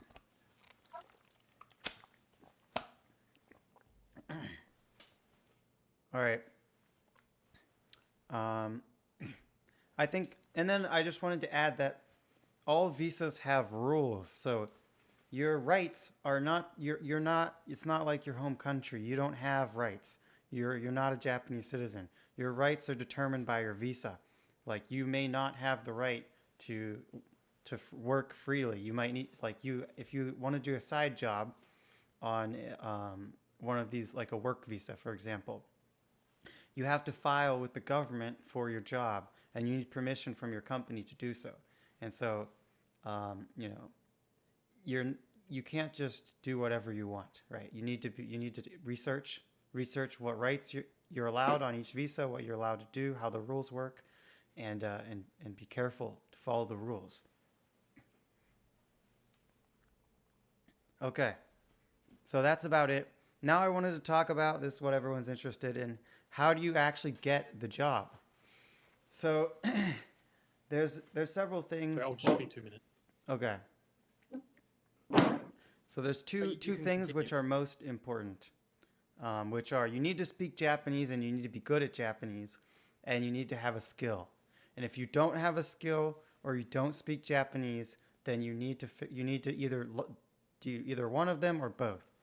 And so probably the number one question is how good do I need to be at Japanese? What's the minimum amount of work I can put in and get a job? But this is, you shouldn't be thinking this way anyway. Like, what's the minimum amount of Japanese required? Do you really want to do a professional job with the minimum amount of ability that you would need to perform it? That would probably suck. So you really want to be as good at Japanese as you possibly can get if you're going to work in Japan. And it's not necessarily an easy feat to go through several of these interviews, which may involve technical knowledge, and actually get these jobs. And so, I guess I think I'll let Wyatt tell it because I feel like he could tell it more interesting than me. Like, how did I get the job that I have now?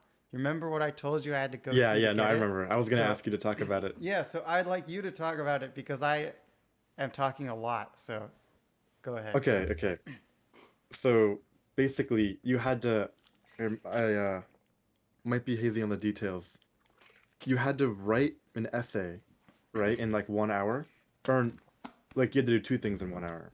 Well, wait. So first there was an initial interview. I had to do initial interview, which was mainly behavioral. They want to know, and here's some common questions. They want to know why you're learning Japanese, why you want to move to Japan, why did you do computer science, what do you want to do in computer science. Um, they want to know this kind of stuff. They want to know if you have Japanese friends, if you have what kind of connection you have to Japan. Do you understand Japanese values? Why are you so good at Japanese? Why did you learn Japanese? These are the kind of questions they're going to ask in a typical first interview. And they're going to ask about your experiences in college. If you have job relevant experiences like an internship, you're going to be prepared to talk about it a little bit. So that was what my first interview looked like. The one he was talking about was the second interview, in which case, so you go in, it's like a 3 or 4 hour ordeal. Okay. You come in and there's a present, and this was all online, by the way, which I'll talk about. You can do all of it online. So you go into a Zoom call and there's a guy and he explains some homework. You have 2 homeworks and you have 1 hour to prepare your homework and then present it live in front of a bunch of people, and you're competing in real time with the Japanese native because there's multiple people in the interview at once. And many Japanese jobs have multiple people in the interview at once. You're being directly compared to native speakers in the language.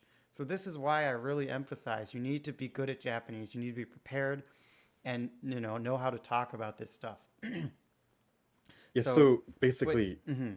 Oh, you want to finish? I'll finish because I guess I don't want you to just go off your memories and you don't remember, but you can talk about what this means because Yeah, that's what I was gonna do.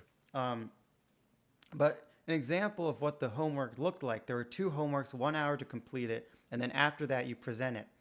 And the first homework was like you have to write a presentation about why the company should make X decision.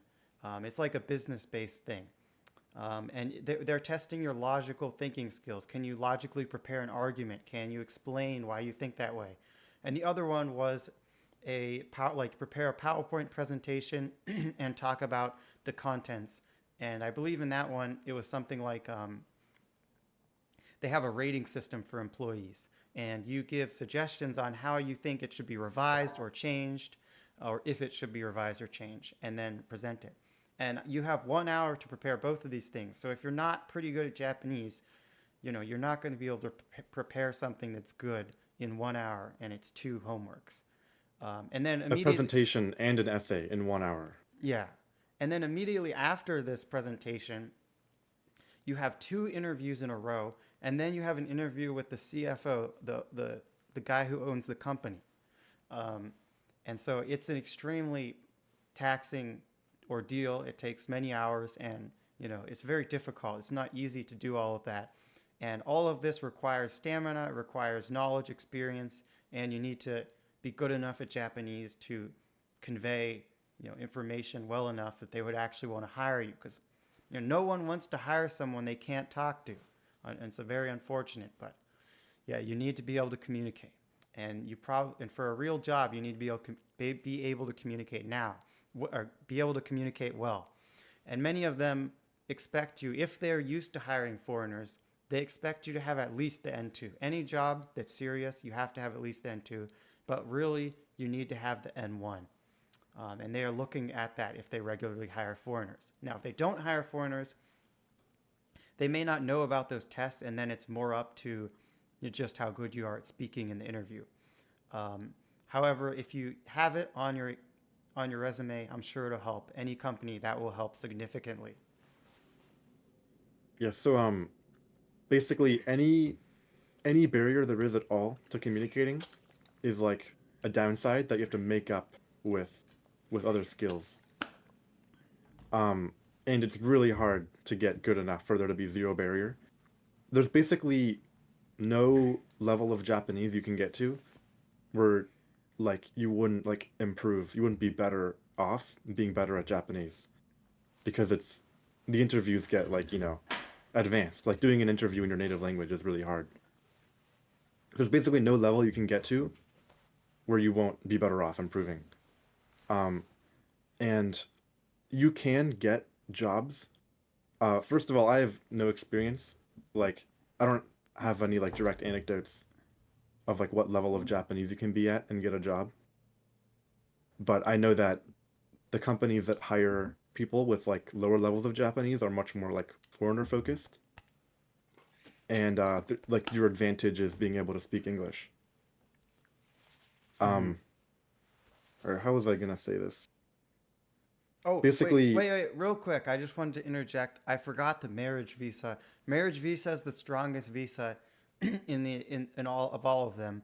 You just get married and you can live there. You have like full rights. You can work any job and you can stay there as long as you want, as long as you're still married. Your visa keeps getting renewed. That's the other visa. But anyway, please continue with what you're talking about. okay, yeah. So basically, you have to rely more on foreign companies if you're not as good at Japanese. Like they have to be able to make use of your English, and they have probably people you can like who can manage you in English and stuff. But you need to be like extremely good. Like I'm not sure if I would be good enough to like work at a fully Japanese company. But you still like kind of want to find a company that will make use of your English, so your full skill set is being used. Hmm.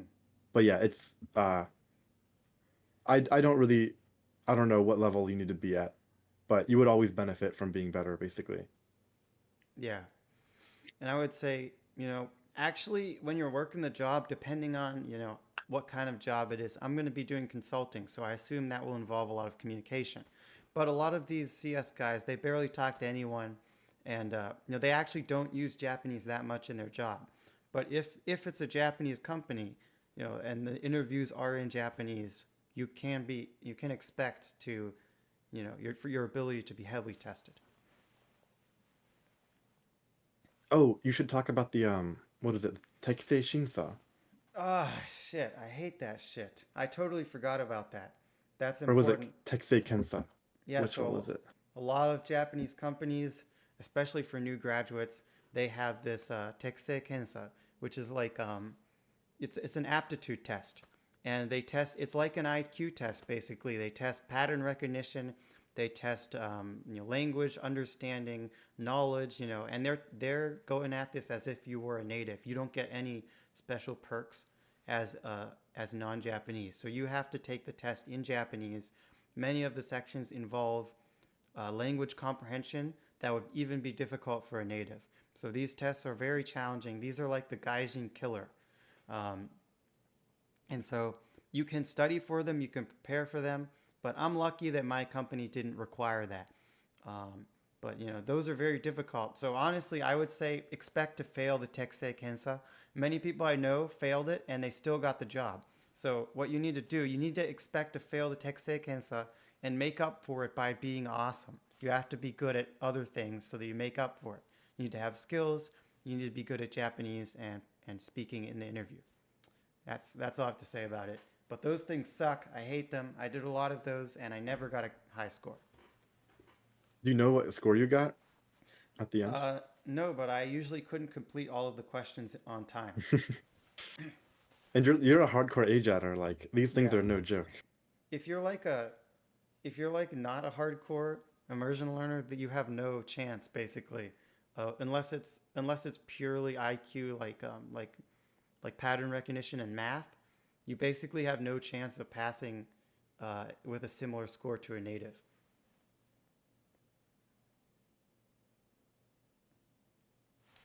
That's all I have to say about that.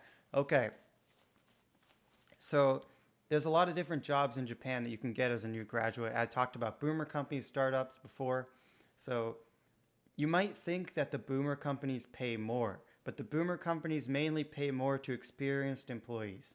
If you don't have experience, if you're starting out, new grad, which most of the people, pretty much anyone who messages me about a job in Japan, they're a new graduate and they don't know what to do because they're going to be unemployed in 6 months because they're in America, and you can't. It's really hard to get a job in America as a CS grad right now. The market's bad, and so um, in general, startups and medium-sized companies tend to pay more. But I hear that these companies have a higher chance of being black companies, from what I've heard. They might have some crazy rules, ridiculous contracts. You may be working a bazillion hours of overtime. And so you be aware of that, do your due diligence, and research the company before you sign anything. Read the entire contract, understand what it means. That's very important.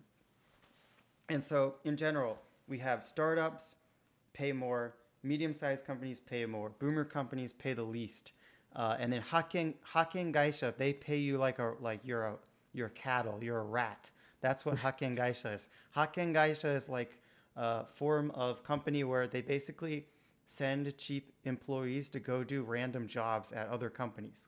Like Toyota needs 10,000 people to work on a project, but when the project's done, they don't have anything to do for these people to do, so they don't want to hire them as a full-time employee. So the hakken gaisha sends them there, they do work, they come back, hakken gaisha sends them to a new job. That's like the bottom tier of work, but it's very easy to get a hakken gaisha job, even as a foreigner. If you speak Japanese, at least N2, and you have a degree, it's definitely possible to get a hakken gaisha job, even if you're not skilled at all. You can't code or whatever. However, you don't want to work at a hakken gaisha if you can avoid it. So that's the next step up is probably like boomer companies, and then startups and medium-sized companies, and then all the way at the top is like gaishike, English-speaking companies like Google, Amazon. Those companies are highly competitive, so if you're not the top of your field, you can't expect to get in there. But the happy medium, if you have some skill and you have good Japanese, is going to be that medium point with startups and medium-sized companies. And in maybe a little bit higher than that is consulting companies, IT consulting companies. They tend to pay pretty well and have good benefits.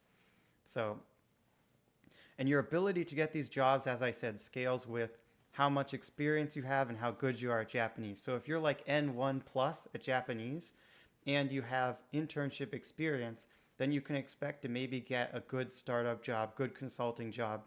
If you're lucky, you could get a gaishike job. And if you're good at everything, like you can do leak code, you're a great coder, you have strong understanding of computer science, you have an internship, and you're like N1 plus at Japanese, you can get those really good gaishike top tier jobs.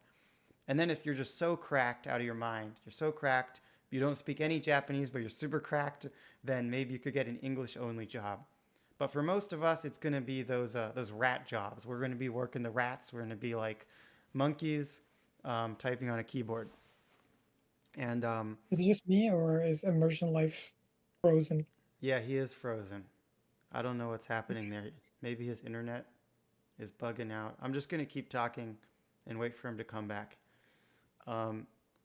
So yeah, if probably most of the people that are watching this, you should aim for those medium-sized companies and startups. Those are going to be the happy medium, and they're more okay with hiring foreigners. They're not as set in their ways. They're not boomer maxed, and so you're going to have the best chance of getting a decent job at a startup or a medium-sized company. But you're going to need to have some kind of experience. You can't only have Japanese. And in terms of Japanese, the thing that really matters is your speaking ability. That's what you're being judged on in the interview. So if you're good at speaking, it'll help. But if like all you do is read autistic novels about little girls, then it might be a little tough. So I'd say focus on speaking. If you are into autistic novels, then maybe this is the point. Maybe this is the point that you need to start thinking about speaking and making some Japanese friends.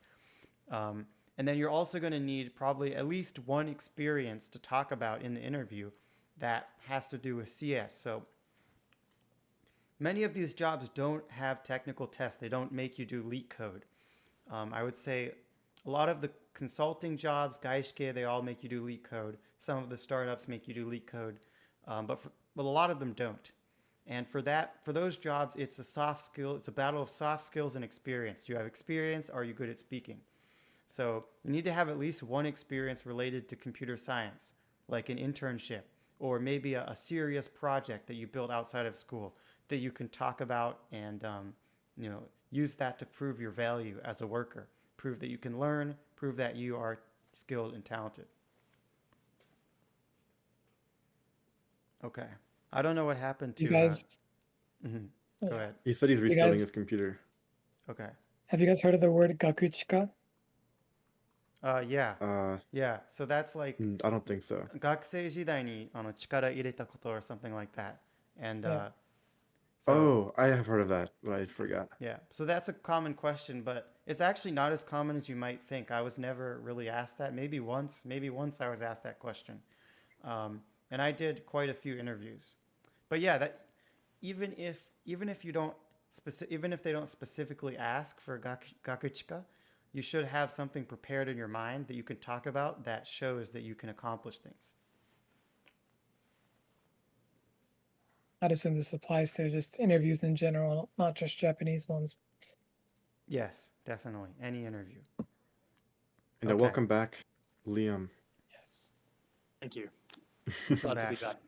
back. Your bitrate is kind of low. A little blurry It over is a there. bit, yeah. Okay. So another question people might have, do I need to have an internship? I'd say, you can get a job without an internship. I have friends that graduated from online school with no internship experience, no projects, no nothing, and like N2 Japanese, they got a job. So it is possible, but if you want to get a good job, if you don't want to be cattle, if you want to have respect, if you want to be respected as a human being, then I think you're going to want to have internship experience. It's going to be useful. Not that you need that to get a good job, but that's probably the number one decider of, other than Japanese ability, of whether you get a good job or not.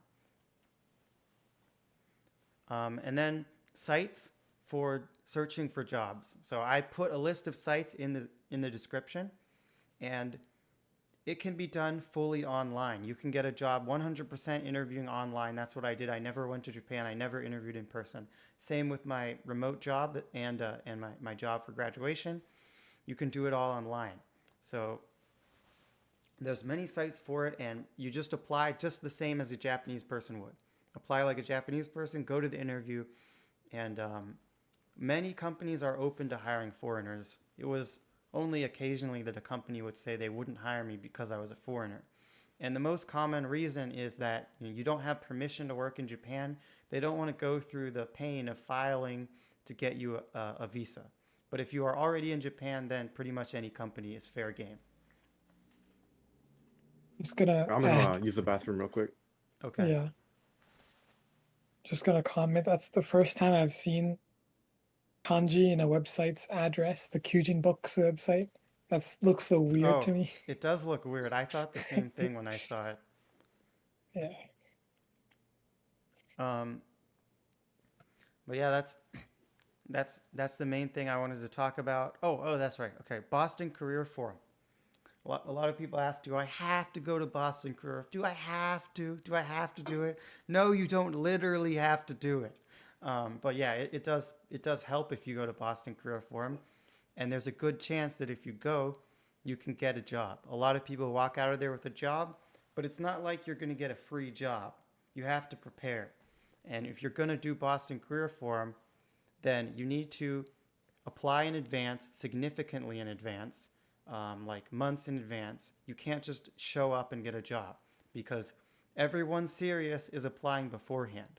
They apply beforehand and then they go in person and they do the final interview in person. So if you're serious about it, you need to start applying in like September at the latest. So what I would recommend is you go through every single engineer, they call it engineer, which is just like software engineer in Japanese. You find every software related position, coding related position, and you apply. And same with these other sites, just a mass apply to so many jobs that you couldn't possibly not get one. That's how I view it. It's a numbers game. Everything is a numbers game. Immersion's a numbers game. Nampa's a numbers game. Making friends is a nampa. Making friends is an immersion game. Immersion, what am I even saying?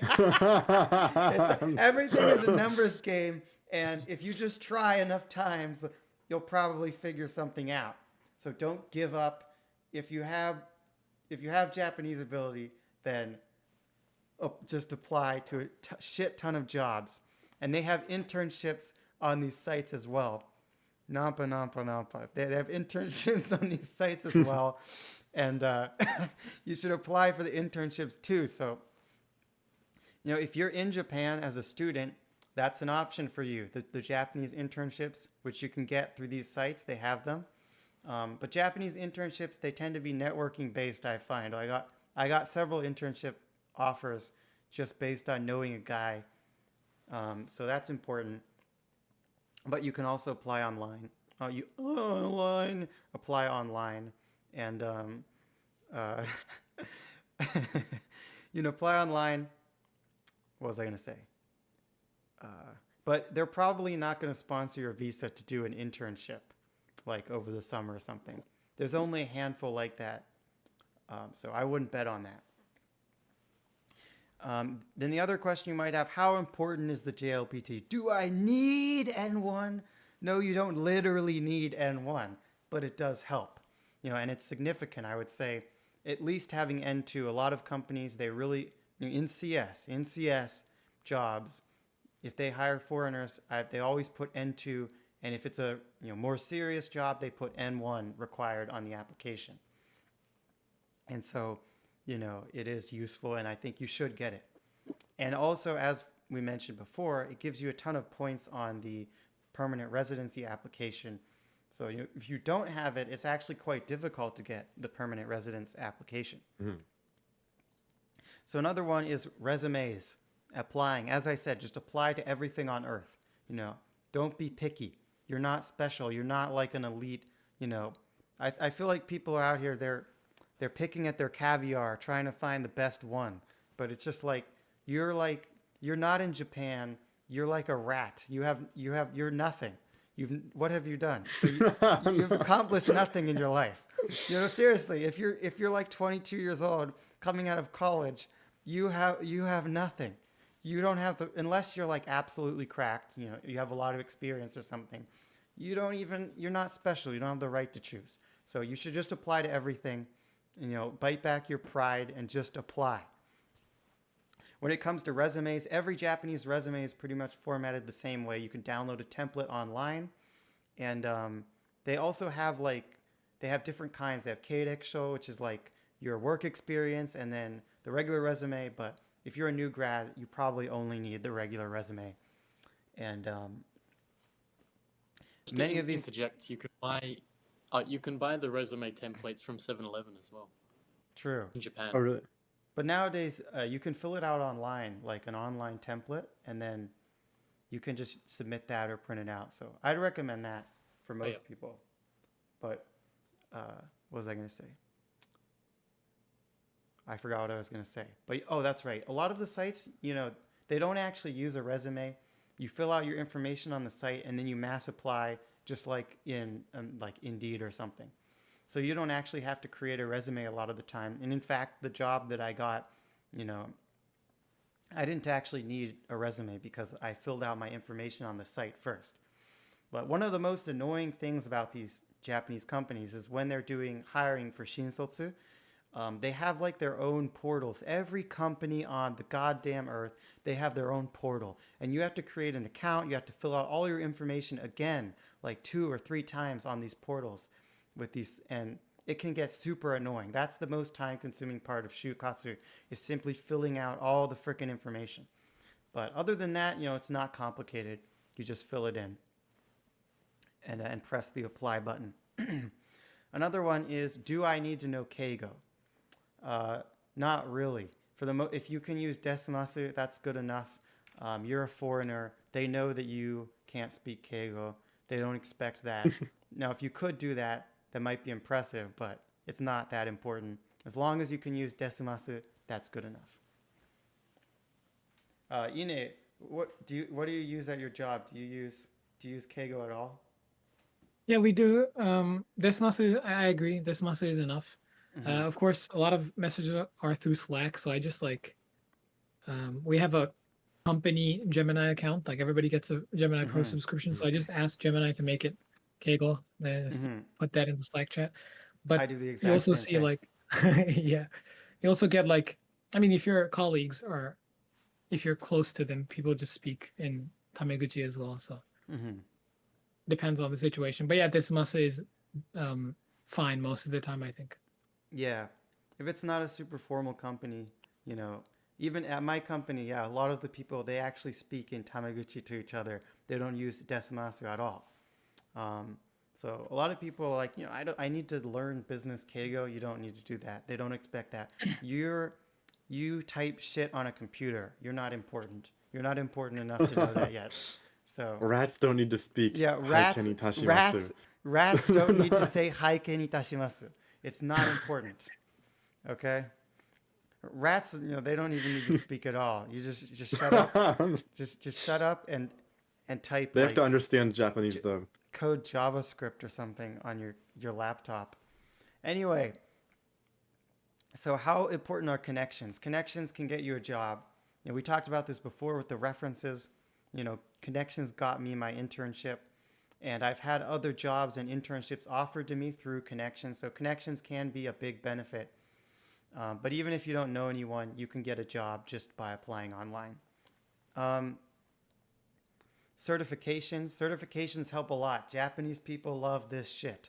IT passport, the Kihon, what is it? Kihon Gijutsu. Kihon Jouho Gijutsu. Yeah, that one. I can never say that. That's a really hard word to say for me. But they love that shit. And so that, especially when you're doing tenshoku, you're like switching jobs, that can be pretty beneficial.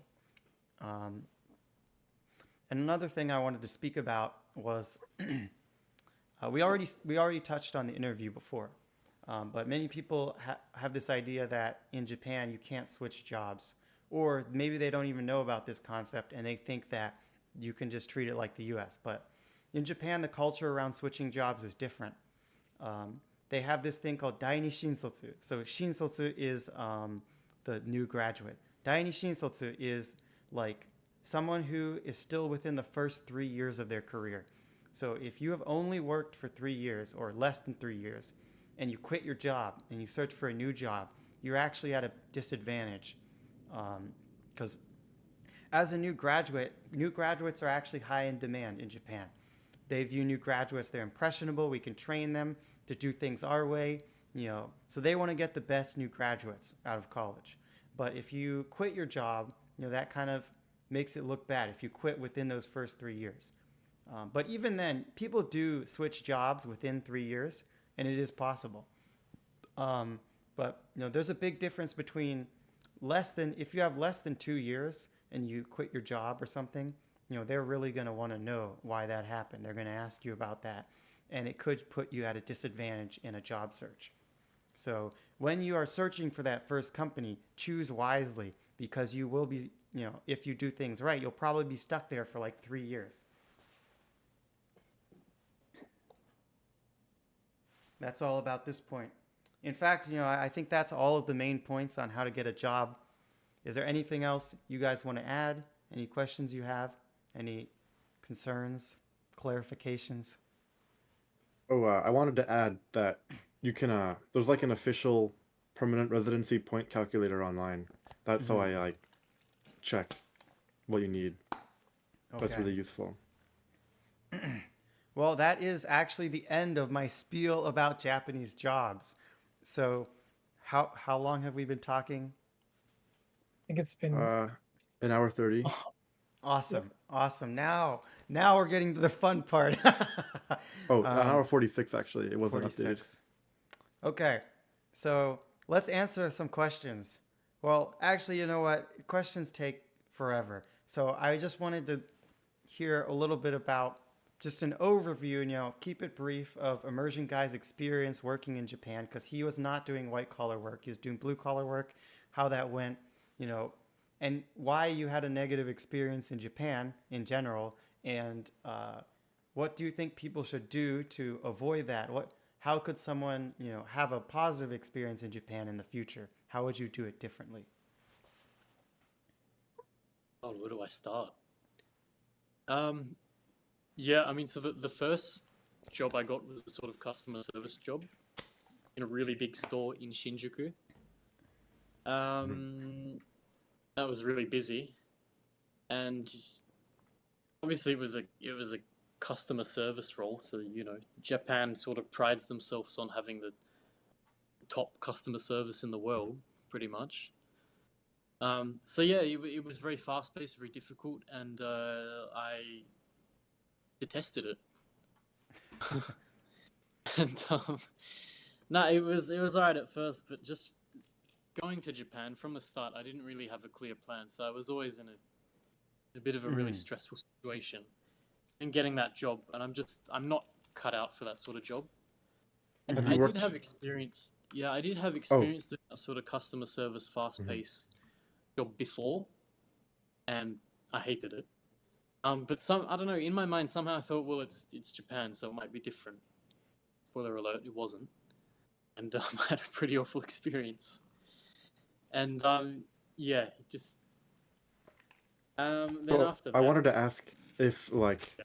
I mean, I was gonna ask if you would have worked customer service like in Australia, but like having heard from people, do you know of any differences it is?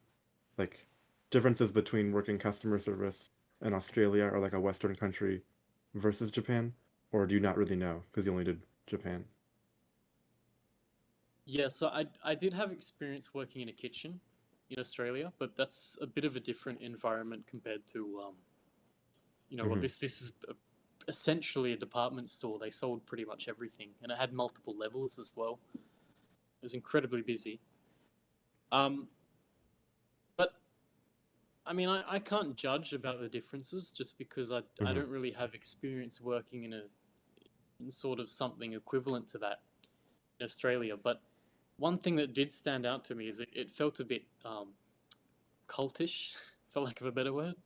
Mm-hmm. So just the thing, everyone does the chore day at the start of the morning where you'll get together and you have to be in a very certain position.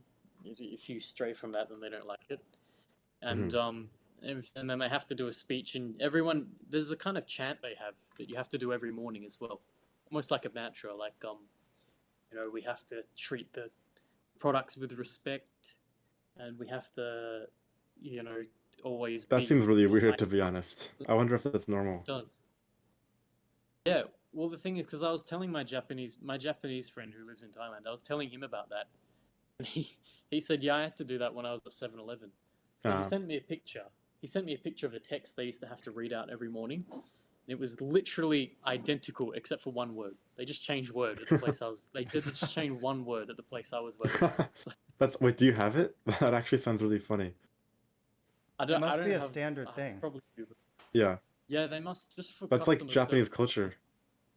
Yeah, That's they cool. must just read out the same thing in every workplace around the country. I don't know, but that was kind of funny finding out about that. Mm-hmm.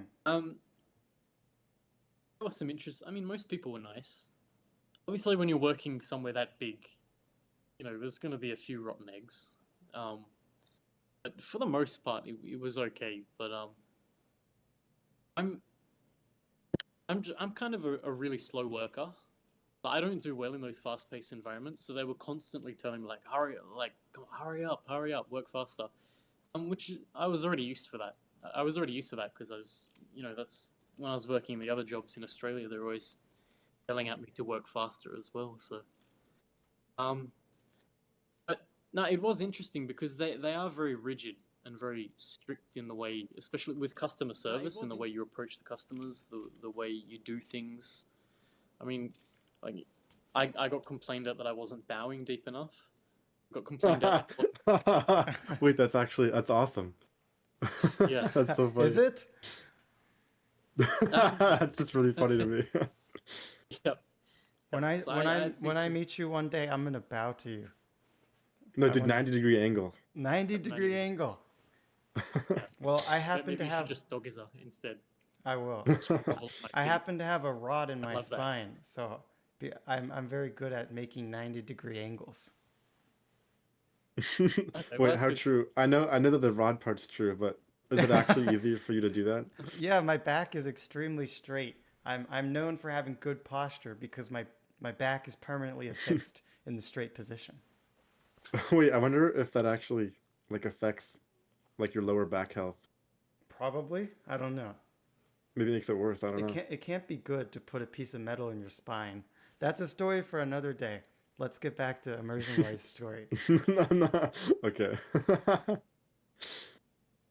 Um, yeah, so I got complaints because I wasn't shouting loud enough.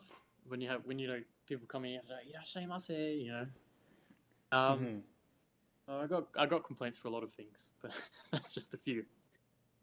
What else? But ultimately, I just found it really boring because it's, you'd have sort of days where some days you're on the cash register, some days you're doing this, that. But I think most of the time it was mainly stacking the shelves, which Hmm. I just found incredibly mind-numbing and boring. Hmm. Oh, So I used to tune out sometimes. I've always had this bad habit since I was a kid of just sometimes I'll just tune out for a few minutes and I won't even notice it. You know, I'll just start daydreaming randomly. It was pretty mhm. bad when I was a kid. They made me get a hearing test because they thought I was deaf actually. Hmm. But Oh, really? Yeah, but by yeah, the yeah. way, I just want to say, Strange Japan, I see that you are sending a lot of messages. You keep asking the same question. I am going to get to your question, but we're going to have a question section later. So please, just hold on for now. Is my story really Um, that boring? No, he's been asking the same Let me talk. questions for like 30 minutes probably. Right. He's spamming it now. Yeah. I think he's trolling, to be honest, but go ahead. maybe it's Flash. But I wanted to ask, how many of your coworkers were foreigners, and like how good at Japanese they need to be to get the job you had? Uh, so I think there was like over 100 people working there, and I think under 10. There's probably about 10 foreigners. I think they started Mhm. hiring more towards the end before I left. Quite a few Koreans. The Mhm. manager there, he really liked K dramas, so he wanted to hire more Koreans. Yeah, Racism at play. yeah, Based. yeah. That's kind of funny though. Yeah. I'm not saying racism is based, by the way. I'm saying Koreans are based. Just for clarification. Um, I remember there was a tiny Taiwanese girl. There were a few Chinese people. I love Chinese Uh, people. at This guy nights, gets it. on nights. I remember there was a Russian girl and a Belarusian girl as well. But they Ooh. were the only other two white people. It was all the besides that, all the foreigners were Asians. And were they all like Uh, good at Japanese? You needed to there's be this like good at Japanese to do the job. there's this one Indian girl, and she could hardly speak Japanese, so they just put her in Oh, the She just like they just put her in the back, just wrapping the products and everything. oh, she But was a Yeah, rat. you'd be yeah, surprised that actually a lot of these convenience store employees and even customer service employees barely speak Japanese. I remember I went to convenience stores before, and like I couldn't even the employee didn't understand what I was saying, so I was speaking Japanese, and then we just spoke English. It was like he was from Nepal Mhm. or something. But that's happened a lot actually. So you'd be surprised, yeah. especially these days. It almost feels like every convenience store is run by foreigners. Well, Mhm. they're desperate for labor. They don't have enough people to work. Hmm. So there were some instances when I'd apply for a job and I'd literally get a call back 10 minutes later saying, "When can you Damn. start?" Basically. Oh, wait, really? That's kind of crazy. I, I think it's Yeah, particularly bad with those like blue collar jobs that Japanese people don't want to do. Um, yeah, yeah. If only they would raise the salaries so that people would want to do them. yep, exactly, yeah.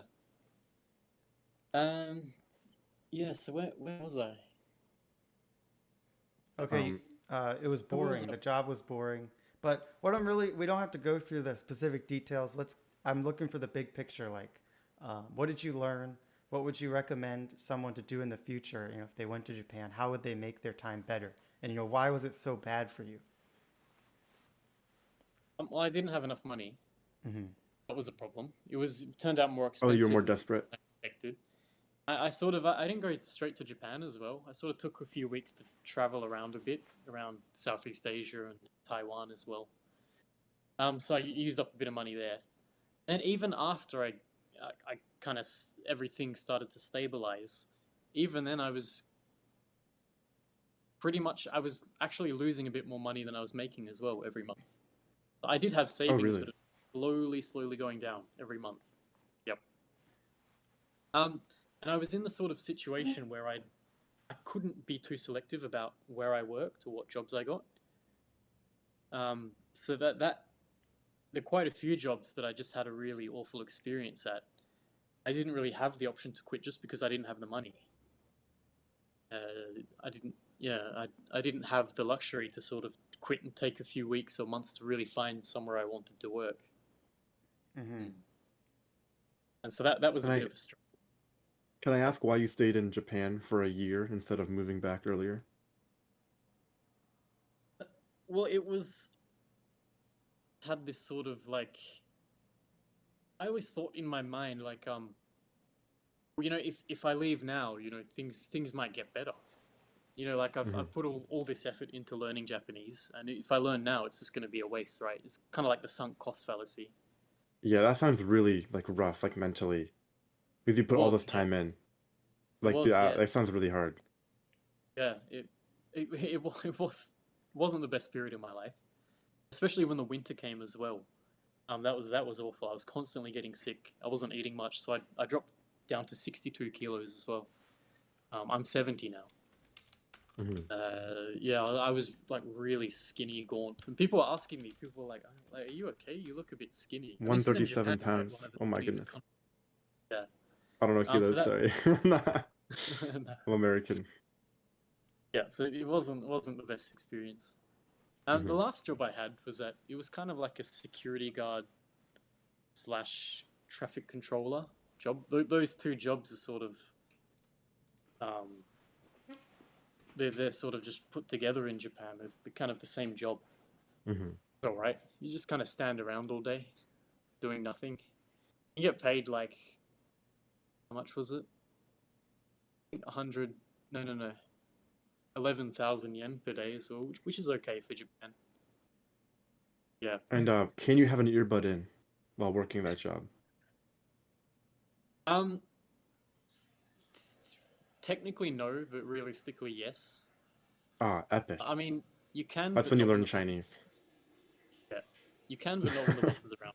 Basically, so I did have one in occasionally. Hmm. But yeah, you have to be really careful when the boss comes in. I mean, it depends on the boss as well. Some of them are okay with it. There was a really crazy guy at one of the sites because they send you to different sites in Tokyo. There was one guy who was like they called him the Gemba Kantoku. So what's that, Hmm. like the I guess the manager of that construction site. You're kind of a security guard, but they just get these security guards legally. They have to hire a few to just stand there all day to sort of control the traffic and Hmm. make sure no one steps into the construction site area. And there was one guy who was just an absolute maniac. He Oh, was really? like real abusive. Yeah, I don't know. Oh, He just likes to go off on people, like just yeah. one of the managers? Yeah. Well, he was kind of like the manager of the construction site, and he viewed our profession as sort of like the lowest of the The low. We had rats. absolutely no The respect. bugs. The bugs of bugs, the I guess, maggots. like big picture, like does it get better? Like, would you recommend doing working holiday in Japan? Um, if you plan it carefully, because when I went there, I didn't plan at all. I was just like, it'll work out, right? And like Like, I what didn't kind of even. plan? The plan was, I'd I'd rent out I'd stay in a capsule hotel for the first week, and then I'd search for a house. After that, I'd open a bank account and everything, organize all that stuff, then work a job. And if I didn't like that, then change to a different job. That was essentially where my plan begun and ended. Well, I mean, what kind of plan do you think Yeah. people should create? Say they were to do a working holiday. Do you think that someone can live, you know, a decent life, an enjoyable life on a blue collar worker salary, on like living like that? Do you think that if you planned it, is there a profession? Is there a way that could work out for you? It might, but I don't think it would work very well in Tokyo. So if I okay. were to do that again, I wouldn't have gone to Tokyo. I would have gone to somewhere like Yokohama or something like that, where just the cost of living is a bit cheaper. And you kind of need to plan out, to be a bit more like think about this stuff more, be a bit more prudent in how you think of like how you plan out where you're going to live, like realistically how much money you'll be spending, stuff like that. Because if you can get that all that stuff down pat, then I think the experience will be a lot smoother. Okay. Ine, I wanted to throw it to you. Do you have any thoughts on this? Do you know any people who are like living this kind of lifestyle? Do you know anyone like that who's maybe surviving off these shitty blue collar jobs? I did try working at a hacking gaisha that my friend recommended to me last year when I was studying in a language school. And I just went one day to work at a Uniqlo warehouse, and I had to move boxes around and stuff, and it was fucking ass. I swore to never do hacking again, but he is someone from Southeast Asia, so for him he's just like he's a merc, he just wants to work and make all the money. So I respect him for that. He did a bunch of high paying physical labor hacking jobs and made a lot of money. What? So if you're that kind of a person, maybe if you come from the third world or something, you might be able to do these jobs. I have heard of friends doing tours as well. So they'll join a company and they'll just do like tours of, I don't know, Osaka Castle or something. And you can get paid pretty well for those as well. So Okay. yeah. Well, I have a question. So let's say I love carrying boxes. I like to pick heavy shit up and put it down. What is the highest paying job? What is the best opportunity for me? How can I make a decent living? I did mine near the end of the year, so I got 1,400 per hour, which is pretty high. And then that was like for 8 hours. So I got like more than Ichiban in one day. Yeah, it's not bad. So that's like hacking gaisha, Yeah. physical labor. Do you know of any? Because I guess I've heard that tour guides, that's like a type of blue collar work that can make decent money. Do you know? Yeah. And like I had a friend who was doing like he did like three. He was nuts. He did like three jobs at the same time. He was in Japan on a working holiday visa as well. So he was doing three jobs all at once. I think he made the most money off of private English tutoring. He became a private English tutor, and he was making like a ton of money off of that, teaching kids English, like going to their house, kate kyoshi, and teaching them. So Yeah. that seems like an option. But when it comes to the physical labor, what kind of physical labor jobs? How would you go about, finding a job like that would allow you to make decent money? To make decent money, I'm not sure. You just have to find hacking gaishas and then apply to them through Indeed or whatever. And once they get you in, they will call you up and they will tell you, we have a job here. Can you get to this place at this time or whatever? On the katekyoshi thingy, katekyoshis pay well, but it's usually like 1 or 2 hours. So you just do that once here and there. So usually if you're doing katekyoshi, you should probably combine it with some other jobs as well. So you can, Yeah. fill up your time more effectively. Also- Tours also kind of the same thing, but tours pay pretty well. You can get GQ of like 2,000, 3,000, and the more reviews you get, you can get even higher. And then a good thing about tours is usually your clients are pretty rich people, so they just give you tips as well, a couple thousand yen here and there. So yeah, that's pretty good. And also, I've heard cram school teacher is pretty lucrative as well. I don't know how hard it is to get something like that, but I heard that you can make decent money on that as well. Oh yeah, I just wanted to ask. I never really heard what was the reason you started learning Japanese immersion life. I think originally, like I was, because I was always really into like films, and I would obsessively watch them, and that was one. When I watched the Japanese films, that was one thing. It made me sort of interested in the culture. I mean, it wasn't like I just watched it and I was like, oh, I want to learn Japanese, I want to move to Japan, but I did think it seemed really fascinating. And And when I went into university, they had the university I went to had like an exchange program with a university in Tokyo. It was really Yeah. easy to get. And it was the scheme was quite generous as well. Like in Australia, I think if you study abroad to an Asian country, you can get like 10,000 Australian dollars just basically given to you.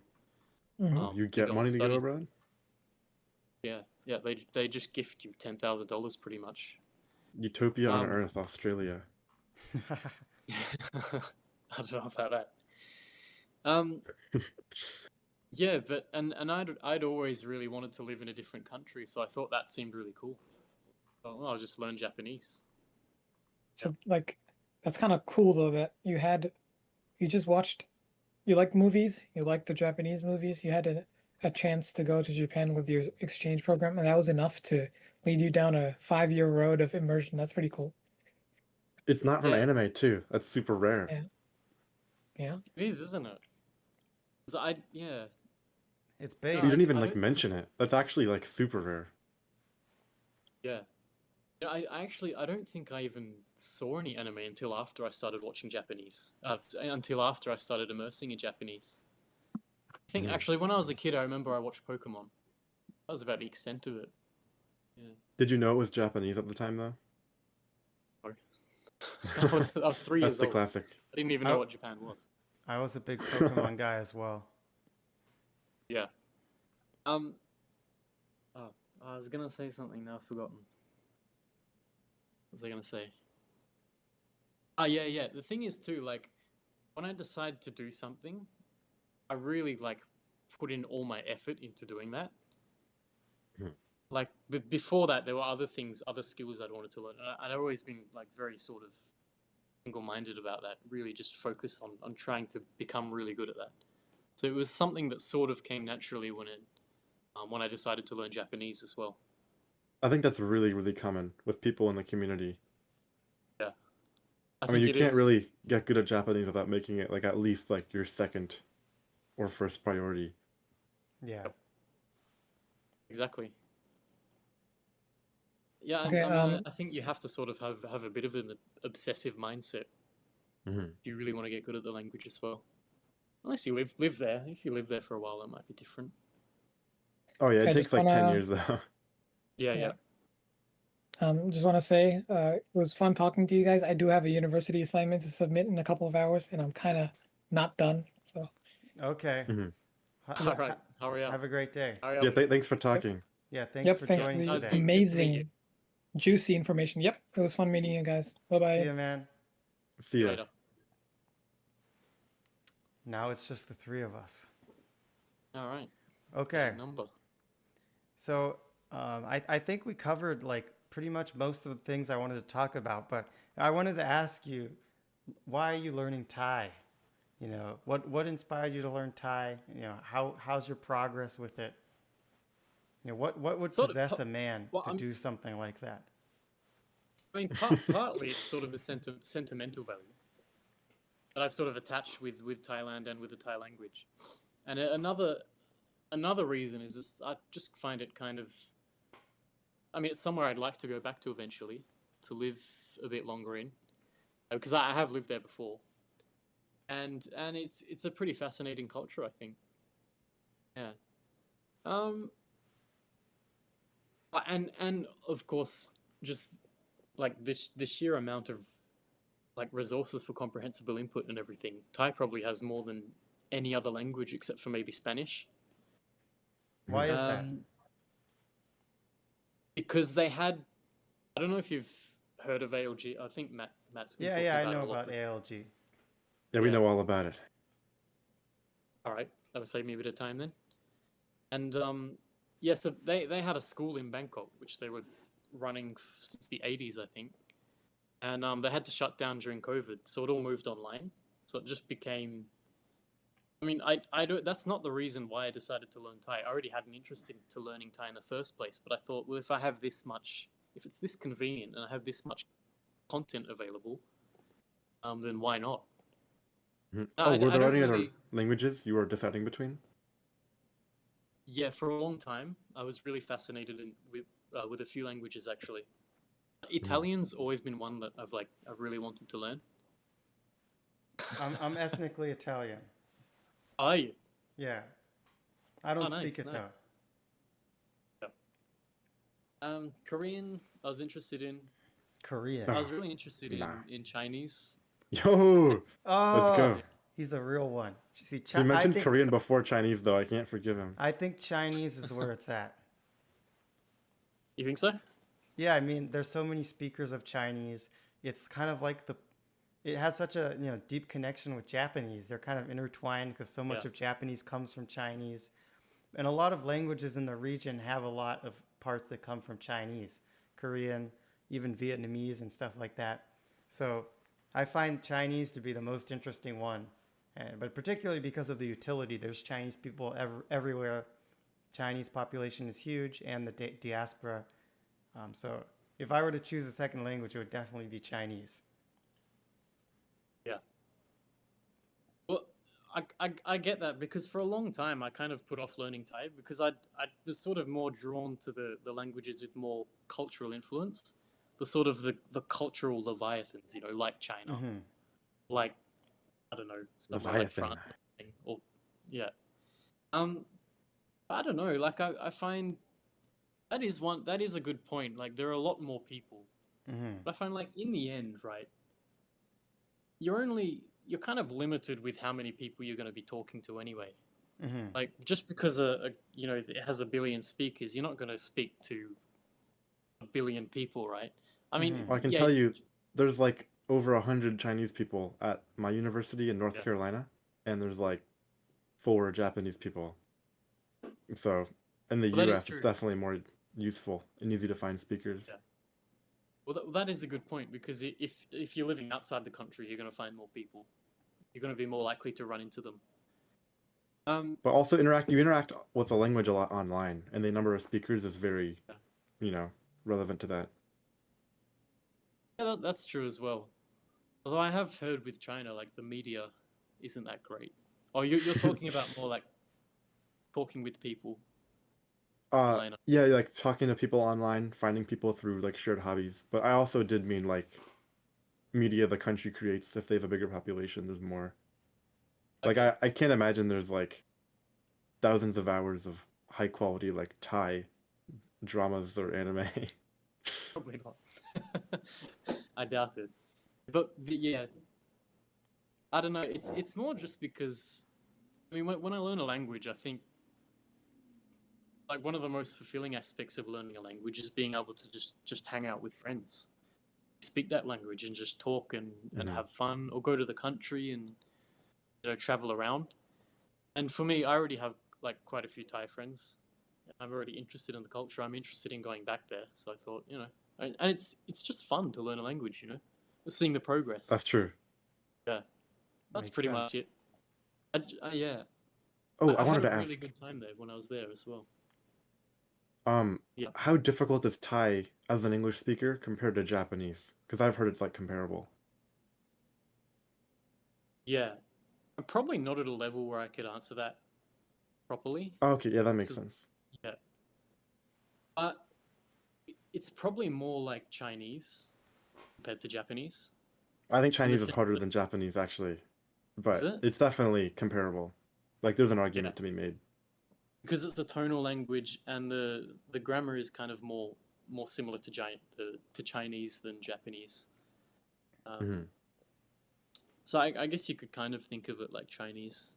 I mean, I don't know. I'm Wait, does sure someone's Thai have gonna watch tones? this and it is, yep, it's tonal language. Oh, I actually didn't know that. Yeah. I think most of the languages in that area are tonal languages. So Mhm. Yeah. I think Cambodian is Vietnamese, yeah. Vietnamese Yeah, is. Japanese is tonal when I speak it. What do you mean by that? It means I speak really badly. Oh.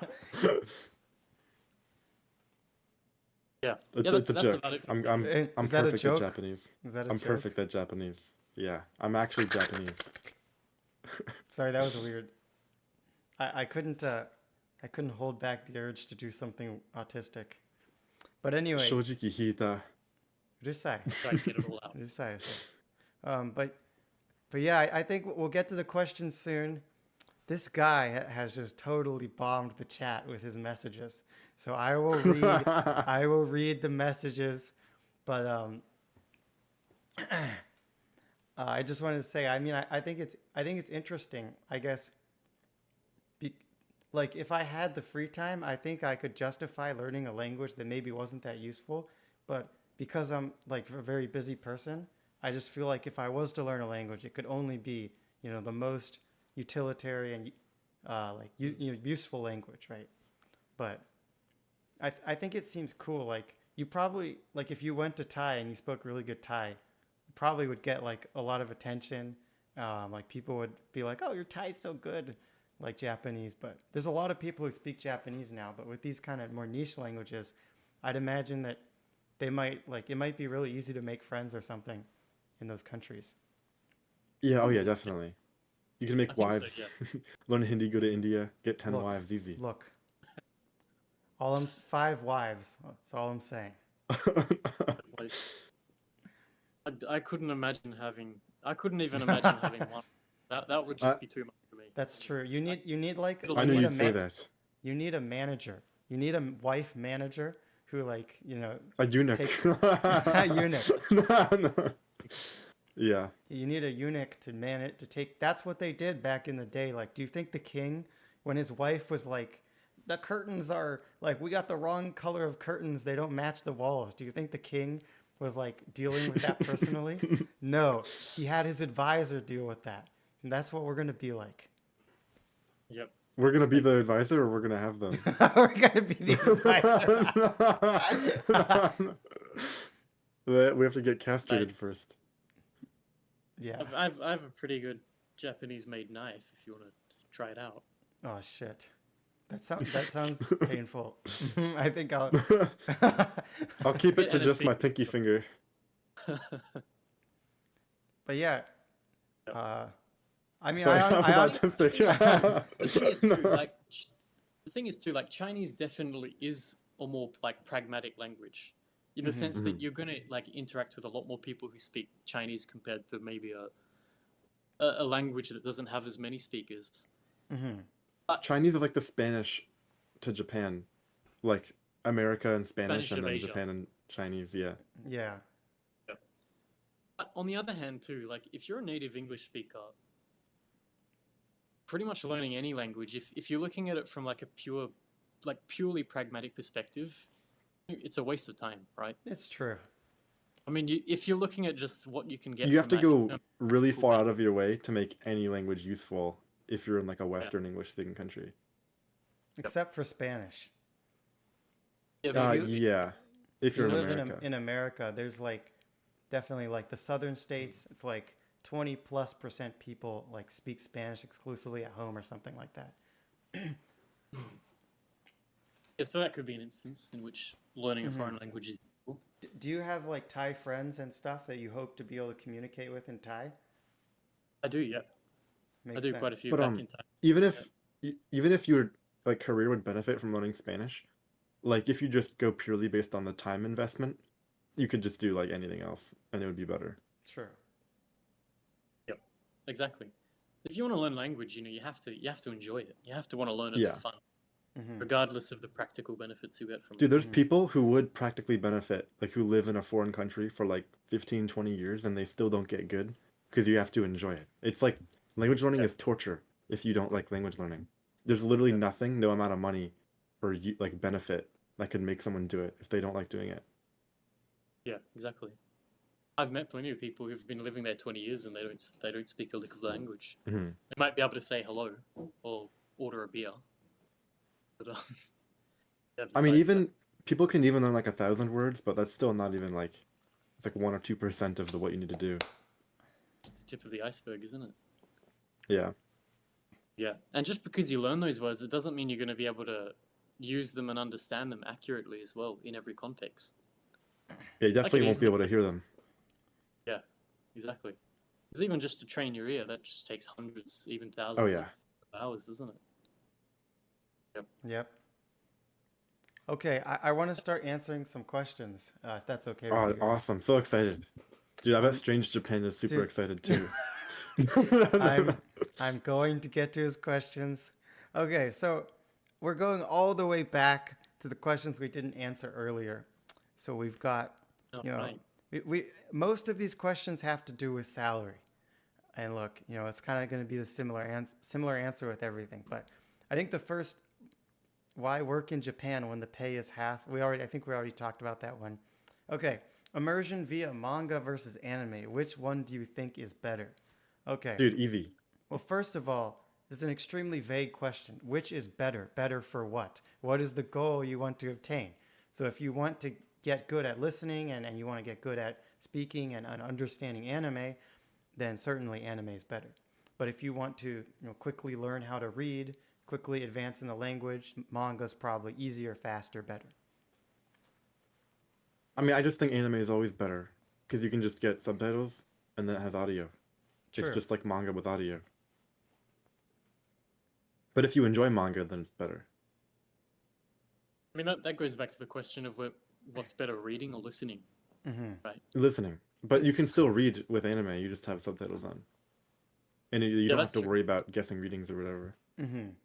But I mean, True. I'd say as a Manga beginner, is more, yeah. If you I have was, something to read, it's more portable, isn't it? Yeah, no, There's the yeah, convenience that's of that. true. If you're like reading Yotsuba mm-hmm. on like the bilingual manga site, that's probably better for learning in like the very, very beginning stages. Mm-hmm. But I would say as a beginner, uh, you might say that manga is faster because it's not limited. Like in anime, you're constrained by how fast they say the sentences. You can condense anime, you can remove the gaps and just get the audio. For example, that's one way to make it maybe a little more a higher immersion input density. But I would say as a beginner, you're not going to be able to read or comprehend fast enough to really make any difference at all. So I feel like manga is generally worse, even as a beginner, because you're not going to be able to take advantage of that benefit because your understanding, your comprehension is so low. But it might be useful. I'm not going to say like it's totally useless. If you like manga, and your goal is to like just get good at reading and learn quickly, then I'd say that's the ideal option. But for most people, anime is probably what they're interested in and what I would recommend. I can't actually see the very top of the chat. Is that just me? I'm viewing it in like a window thingy, so it has all the stuff like in the. Because the mine stops at 11:43 p.m. I That's the can't earliest I can see. I can't see the dates, or I mean the times. So I'm just gonna go down. I turned on timestamps, but I can't go above that. I'm viewing it in the console thing, so that's probably You why can I see can all see of it them? all. Yeah. Okay. So we've got a guy. Yeah, wouldn't you earn relatively less? We talked about this already. Average pay. We talked about this. Net cafes reek of piss and cigarettes. Thank you for that. That's what you got to deal with if you want a cheap Yeah. place to stay. Explain the A little bit of visas you piss. can get in Japan. I went through the visas. It's relative. You make a lot of money in America, but 60% goes to rent. Yeah, I mean, it depends where you live. It depends what your job is. All relative. For a lot of people, they do have higher purchasing power in Japan than they would in their home country. But I think a lot of it is just like how far are you in your career? If you're starting out, you're probably going to be poor. If you're like a couple years in, maybe 10 years in, you've advanced in your career, then I actually think maybe you'll have better purchasing power. But In the it US. really, yeah, than the U.S. It really depends on your situation. Um, if you're making like 10 million yen, that goes really far. But that's like maybe you're pretty far into your career to be able to make that kind of money. But I do know people that like a guy who raises a whole family. He has a whole family. His wife doesn't work. He supports them on 10 million yen. They live in a house. He's like 10 or 15 years into his career. So that's definitely a thing.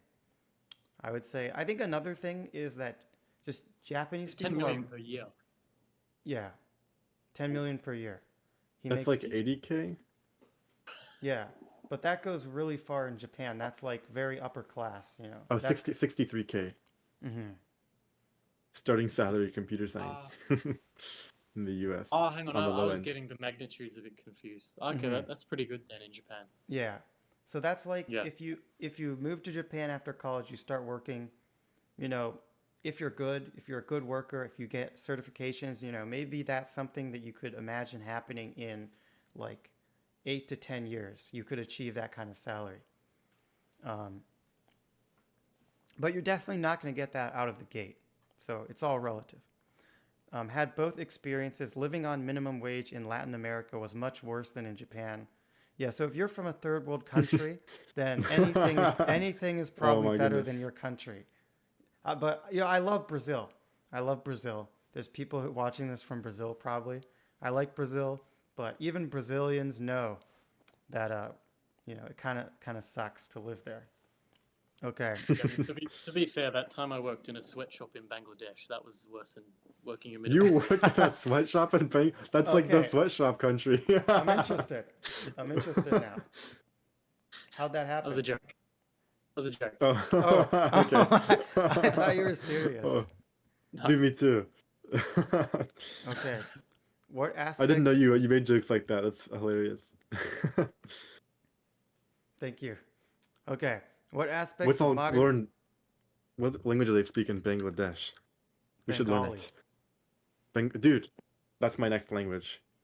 By the way, I'm just curious, Immersion Life. What initially inspired you to take an interest in foreign countries? Like you said, you went to Thailand, you've been to other countries. You know, why did you decide to do that in the first place? Just my personality. I get bored really easily, you know. Mhm. Like even if I stay in one place, after a year, I'm just itching to get out. It's like I need to Do you go have somewhere else, ADHD? see something different. Eh?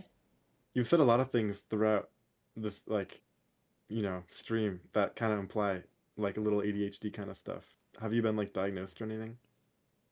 I did when I was a kid, yeah. Oh, you were Um, diagnosed with it, or you like had more? yeah. Because I have the they said I had the one without the hyperactivity. 'Cause there's like the two types. There's a hyperactive one, I and know then there's the ADD, one.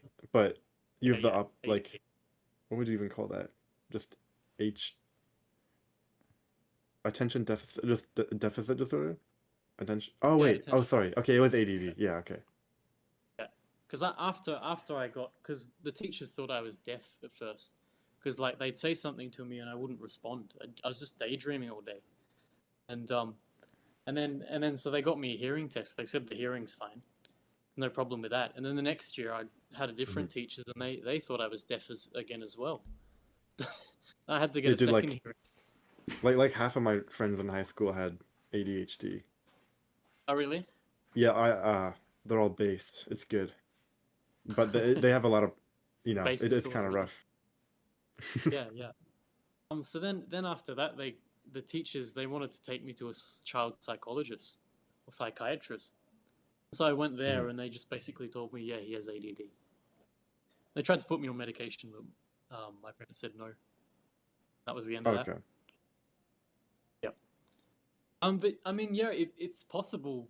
I mean, it could be likely that stems from that. Just I do get bored very easily, and staying in the same place, I just feel like I just need to go somewhere else.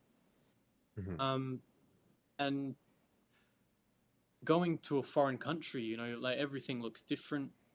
No, I People look totally get different. it. Everything's exotic. Yeah, it is. Yeah, so it's really stimulating, and it's kind of it's a real relief. Like the first time when I finally, especially after COVID, because I was like, just fucking get me out of here. By the time COVID came, and then so the first time when I went to Thailand on that working holiday visa, just like the amount of relief I had stepping off the plane and just like everything's different, the air smells Mhm. different.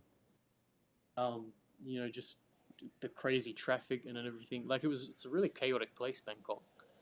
But everything about it was just so new and unique and different. I was just like, oh, finally, you know, Yeah, yeah. yeah, just experiencing something new. Then after a year, then I got bored again. Moved on somewhere else.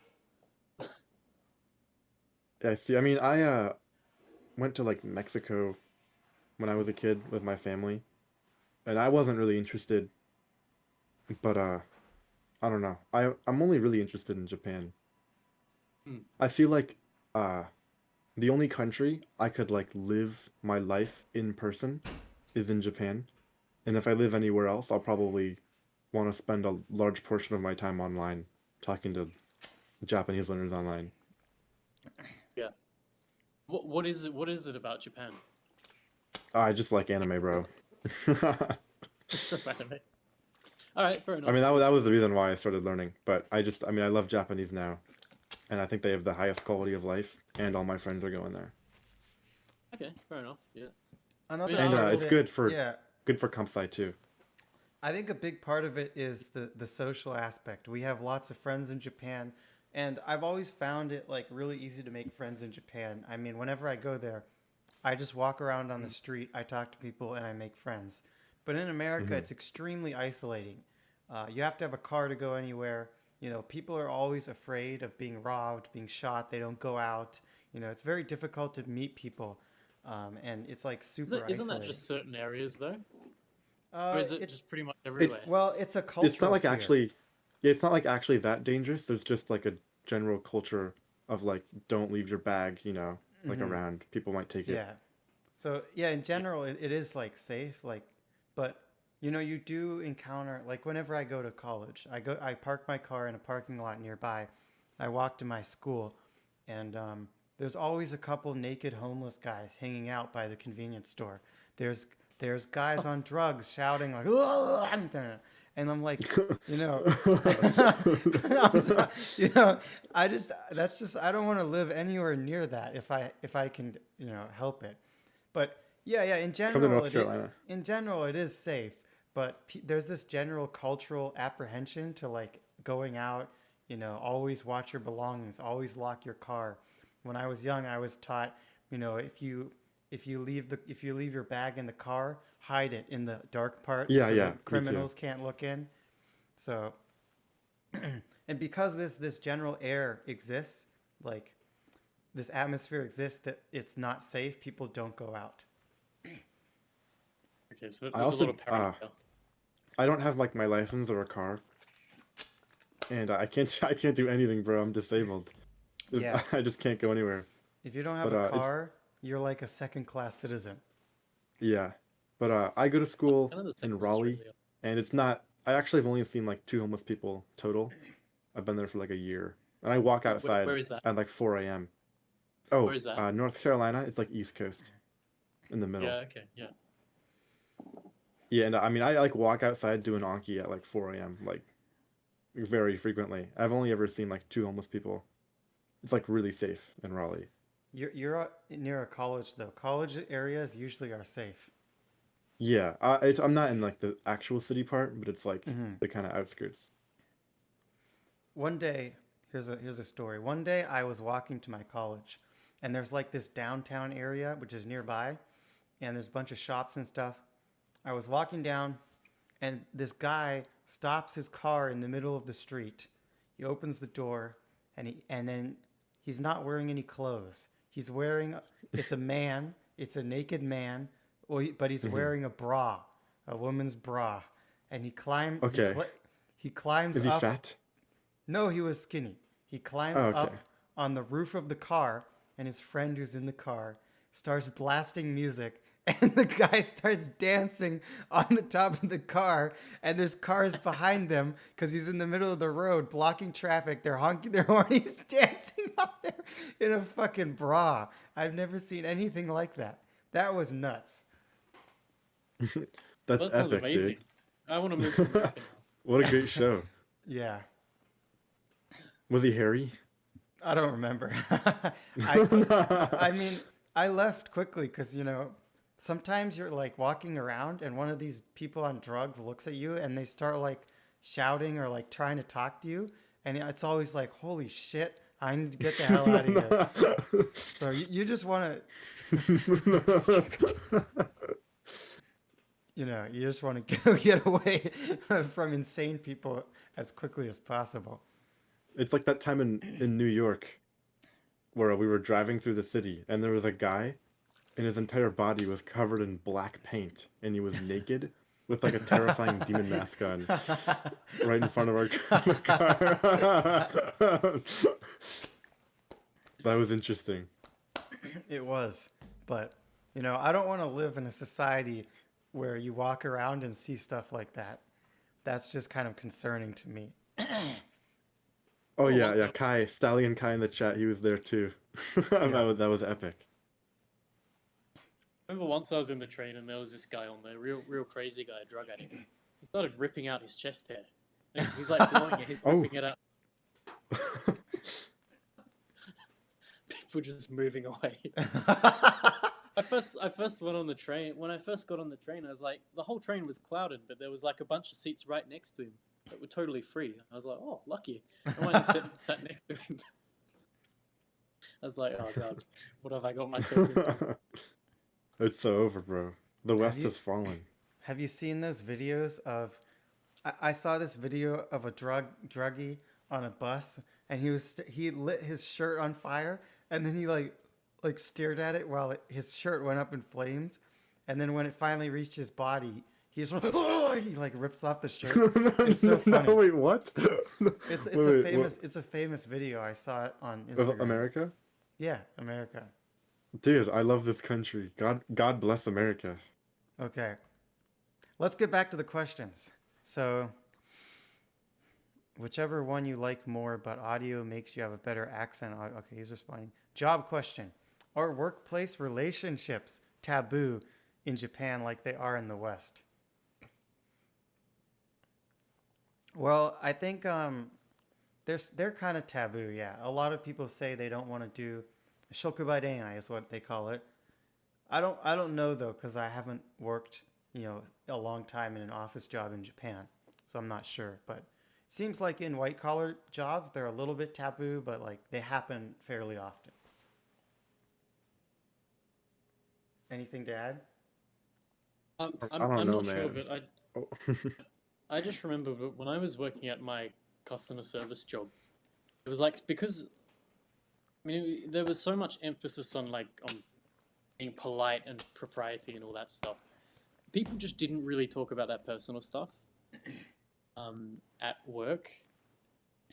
I remember there was one time where there was this guy who was a bit autistic, and he asked one of the senpai like, "So are you married?" And it was just like really awkward because he was in his 30s and he's like, "Oh, no." Mm-hmm. That was the only time I heard anyone sort of talk about that sort of stuff. So I think it's possible, but I don't think they'd make it public in Yeah. that sort of environment. But then when I did this the security guard job and we were working with people in construction and everything, that was just totally different. They didn't there wasn't so much emphasis on manners. People would. There was one old guy who kept like burping and farting. Just he didn't care. They'd talk about all sorts That's of stuff epic. like that. Like there was pretty much no taboo. So in that sort of environment, because even within Japan, they have like different cultures for different type of work, different types of work environments as well. Yeah, Yep. that's definitely true. I'd say at my internship, for example, it's pretty casual, but like I think I'm pretty sure that it would be awkward if I brought up like, do you have a girlfriend, or like ask my coworker about their relationship. And actually, I have a friend who works there once, and I think I asked him something like that, and I just felt it was kind of awkward. So yeah, I do agree with you. It seems that they stray away from those kind of personal discussions. Okay. Someone said, do you know anyone who actually managed to land a good job in Japan? What percentage? Okay. I love questions like this. It's like I have a magic sheet. What percent of people land a good job? Okay, so first of all, what is a good job? Is that salary? I assume you're talking about salary. That's what everyone Is that cares about. related to anything else we were talking about at the time? I would check the question, but I can't scroll up anymore. I mean, I don't know. It was a long time ago. But I would say, a lot of people do manage to land a good job in Japan. But as I said, your job prospects depend on your stats. So if you are at least N1 Japanese, you have experience in CS, yeah, you can land a pretty good job. You can get at least 4 million yen a year. I'd say if you have internship, you have, you know what you're talking about, and you have N1, you should be able to get 4 million or more a year. Now, it might not be like, it's not like the job is going to land on your lap, but it is possible. What percentage of people? Well, to be honest, just based on my personal anecdote, I would say that, most people are not getting good jobs. Most people are getting shitty jobs. And we've heard immersion life story here as well. But, most of my friends who got jobs in Japan, they did not get an ideal job. They are not making more than 4 million yen a year. Let's just say that. I'd say 3 million yen, 3 million to 3.5 million yen starting salary is probably the most common number that I hear. But even it goes as low as 2.7 million. And then if you are doing like, baito or like non-full-time work, you probably work multiple jobs. So it's not a nice picture. That's why if you are going to move to Japan, you need to prepare. You need to prepare. You need to be good at Japanese. You need to have experience. Now, if you don't have these things, it's not like you can't live a good life on 3 million yen. You can enjoy your life. And if you're from the third world, especially, that's probably going to be way better than where you come from. However, you really have to think about this. If you want to have a great life in Japan, you need to plan. I think that's the moral of the story. And so most of the CS people I know, they're in haken gaisha or like very low paying boomer companies, or they're like just teaching English, which with teaching English, you can expect 3 to 3.5 million yen starting salary. Why learn Japanese if you make the same salary as an English teacher? I think someone asked that question, right? Yeah. Yeah. Well, you didn't learn Japanese because you want to make money. You learned Japanese because you like learning Japanese. So if you already are learning Japanese and you want to live in Japan, there are benefits to living in Japan. And also, if you know what you're doing, you're not going to make the same. The idea that you'll only make the same amount as an English teacher, that just isn't true. Most English teachers appear to be making 3 to 3.5 mil, and then you get some real stuff, some people who are like stuck in the rat zone where they're making like 2.5 million. They're like actually slaves. So that kind of work is that's brutal. That's really brutal. And you really want to avoid being stuck in that situation. I think someone I know. Can I answer the question? What? Answer the question. The reason is English teaching sucks ass and there's no mobility. Yeah. Well, English teaching sucks ass. There's no mobility, but also the zente is just wrong, because most CS graduates that actually know what they're talking about and speak Japanese and have good interviewing skills, they're getting much better jobs than English teachers. The jobs are, they have mobility and they pay way more. So that's my answer. You can expect at least 4 mil if you're good. And if you're better than me, if you can like do leak code and stuff, you can, 5 million is totally possible. Okay. I think ideally, if you can get a Western salary and work remotely while living in Japan, that would be pretty good, wouldn't it? Yeah. Everyone that's the wants legendary that. ideal. Everyone wants that, but it's just not really practical because you need a visa. So unless you're married and you have a really cooperative, if you're married, or if you have a working holiday visa, I think that could be possible. But if you're not from a country that has a working holiday visa for Japan, then you probably need to be married. If you get married, then that is an option. But to be honest, I think I've only ever heard of one person doing that, and most companies are not cool with their employee going to a foreign country with a different time zone. It complicates things, and they really don't like that. So it would be nice.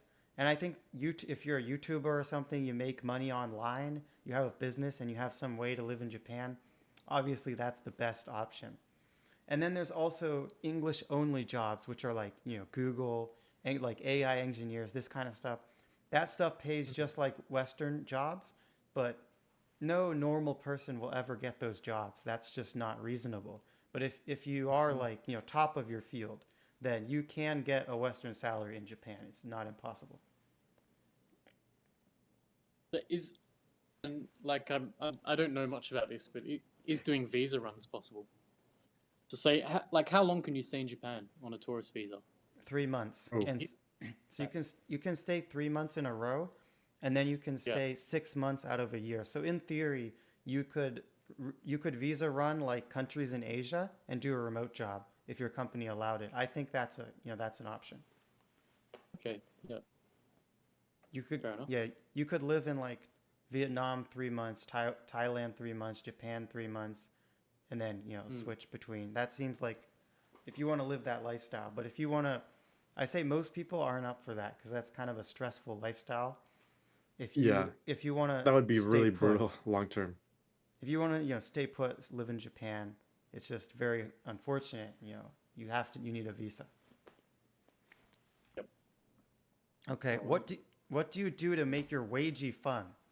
Well, the easiest way to make your wagey fun is to enjoy the work.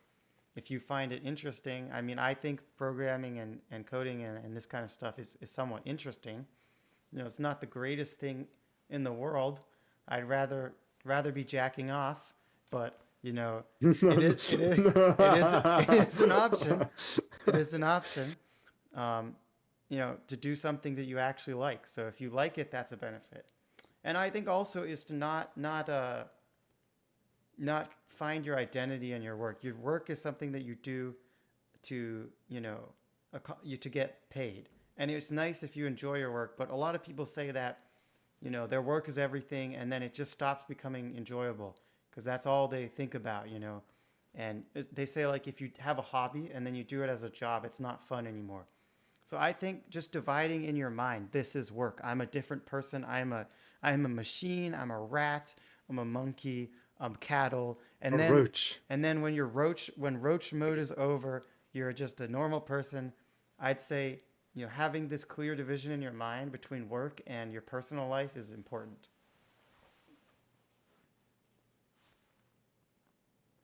Yep. I don't know. Agreed. Anything to add? That sounds good. Okay. Yep, I agree with that. All right. Okay. Strange Japan. Here we go. No, That one Japan. guy. Japan wastes time. Overwork is just people sitting there. Meetings are the same. I mean, I'm sure they waste time. Everyone wastes time. I'm sure at the boomer companies, they really do waste time. And especially a lot of these, like Immersion Life was describing, they probably have a lot of inefficient stuff, like cult-like rituals and stuff like that. But I'd say, every country has inefficient things about it. Every job, every company is inefficient. Meetings suck everywhere. It's the same. I did couch surfing for years in Japan as a host, but that was the old days when it was free. Haven't done it for years, but I used to host. Interesting. Were you about to say something? Oh no, that was just interesting. Okay. I also stayed at other people's places, Yokohama, Fukuoka, for free. I think CS is still running, but many left when they started charging. I don't know what CS is. Computer science? No. CS is still running, but many left. Maybe it's a program that allows people to stay at other places. Couch surfing. Oh, couch surfing. Teaching is bad in Japan. Yeah, I mean, if you could avoid it, you wouldn't like to be a teacher. Someone said a 3 months notice. Why? They never give references for your future. It's the way it is. I mean, as we said, for the most part, that doesn't hold up. And obviously that's unfair. That sucks. 3 months is insane. Someone says, how common is that? I can only assume we were talking about the shitty contract. I think that's what we were talking about at this time. So how common are the shitty contracts? They seem to be, somewhat common, but probably not nearly as bad as what Immersion Life was describing. All right. Yes, okay. Use your degree to be guided. Side jobs are allowed, no permission needed for a spouse visa. Yeah, obviously. Spouse visa is overpowered. If your visa is for ESL, specialist in humanities, you're supposed to tell them that you're changing jobs, but it's not true. You need permission for a side job. If you're on a regular, I don't know about specialist in humanities, ESL, English second language. I assume you mean English teacher. English teachers, you do need permission. You need to put in a request. And if you're on a regular work visa, you also need permission. The company will be your guarantor. Oh, yeah, that would be nice if they do that. Friends will suffice. Yeah, I know they will, but like in general, most people probably, unless you're really, really good friends, they're not going to sign on like, yes, you can sue me if my friend messes up. That's a really big commitment. And even in the contract, the Japanese company gave me, it said, please use a close relative as your guarantor. School calendars, yeah, we know. No, there's no year and a half anything. Look, bro, I don't even know what you're talking about. You're probably talking about the job search, but I mean, you literally don't know what you're talking about, since I literally just did that and I got a job a year and a half in advance, and many people are doing that. Private language, hire all year round for, yeah, but we don't want to be an ESL. April is only for ESL job. No, that's not true. Yes, and we're not talking about ESL. Preferably we wouldn't want to be an English teacher. No, you don't need a degree. I have never been asked for a college degree. Bro, what are you even on about? I don't think he even understands. Like, do you have the mental capacity to comprehend the conversation we're having? Are you 60 years old? I'm sorry. He's clearly not following at all. We're talking about visas, work visa, English teaching visa. If that is your visa, you need a degree or 10 years of work experience. Now, it sounds like you're on a spouse visa, so you have, a lot of privileges, but if they're coming in on a regular visa, it's not like that. Tessel's good. They if just you're said, doing again, I've never been asked for a degree.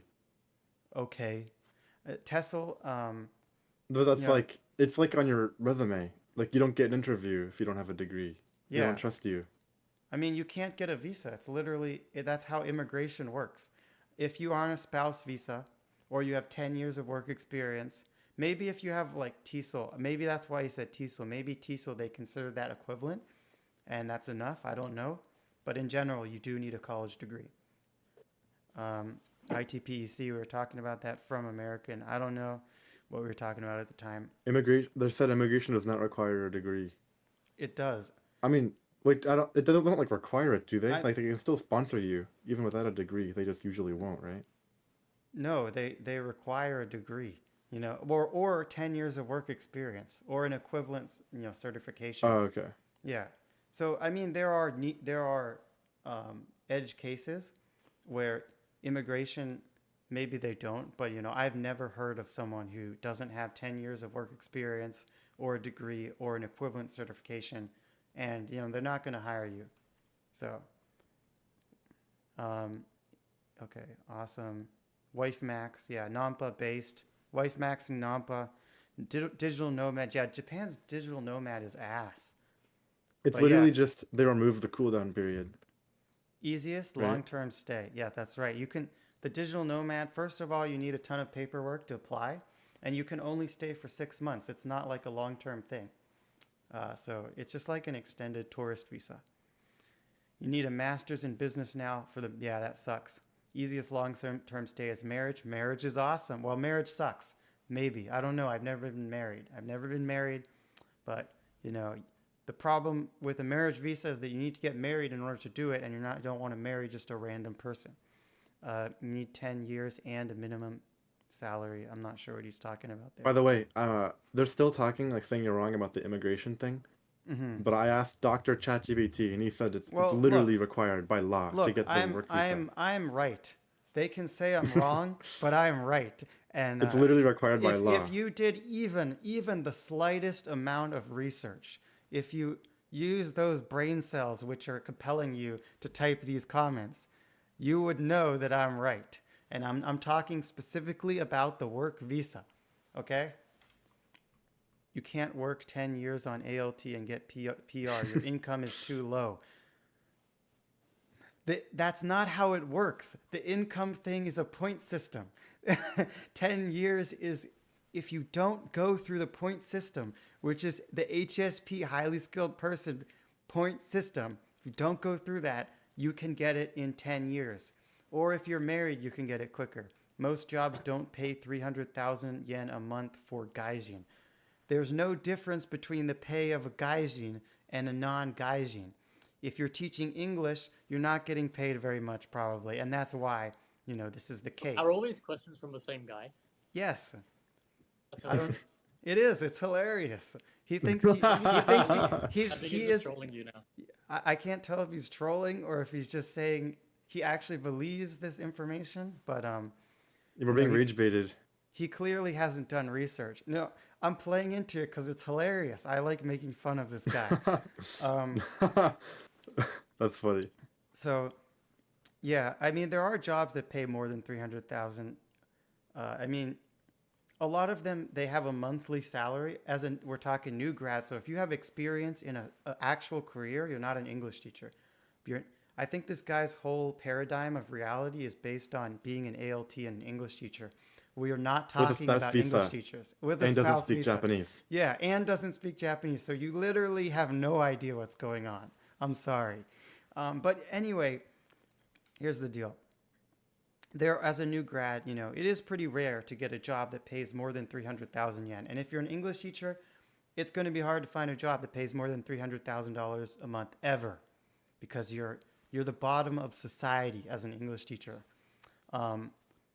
But you often get 300,000 yen per month, and then you get a bonus in a lot of the like CS jobs. And it depends on the company. Sometimes they don't pay the bonus. But, a lot of the times they do pay it. Depends on the companies. Like my company always pays the bonus. So including the bonus, you can maybe do 300,000 yen a month and then get a lot more. So that's how you get these figures like 4 million yen, 5 million yen. PR gets approved faster if you live outside of Tokyo. That's correct. Most foreigners can't earn enough to get the PR. Yeah, of course, because they're English teachers. English teachers can't earn enough to get the PR for the most part. How many times do I have to say this? The Tokyo office for getting PR is really backed up. The immigration office, they have so many applications. PR is a joke. Just get married.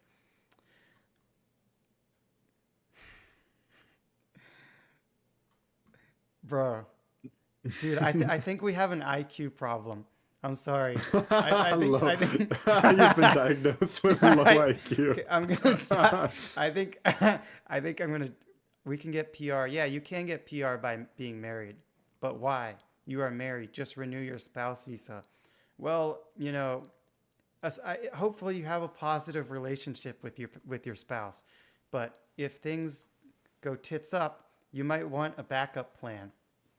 And also, you're completely at the whims of your spouse if you don't get PR. Explain the spouse visa. The problems with spouse visa, you have to renew. Yeah, it is an inconvenience. You have to renew, but you can do any work, anything you want, total freedom. Yeah, I think the marriage visa is awesome.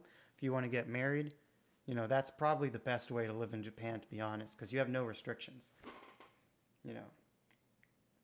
Immersion Life probably wishes he got married. Definitely not.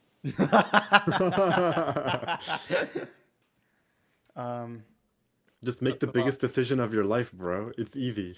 That's what he's saying. He's like, just get married. It's like that's something you just do. Yeah. Yeah. Anyway. No thanks. Have you ever considered it? Have you ever considered getting married to I don't know if you dated a Japanese girl or anyone in the past. Oh, for a visa.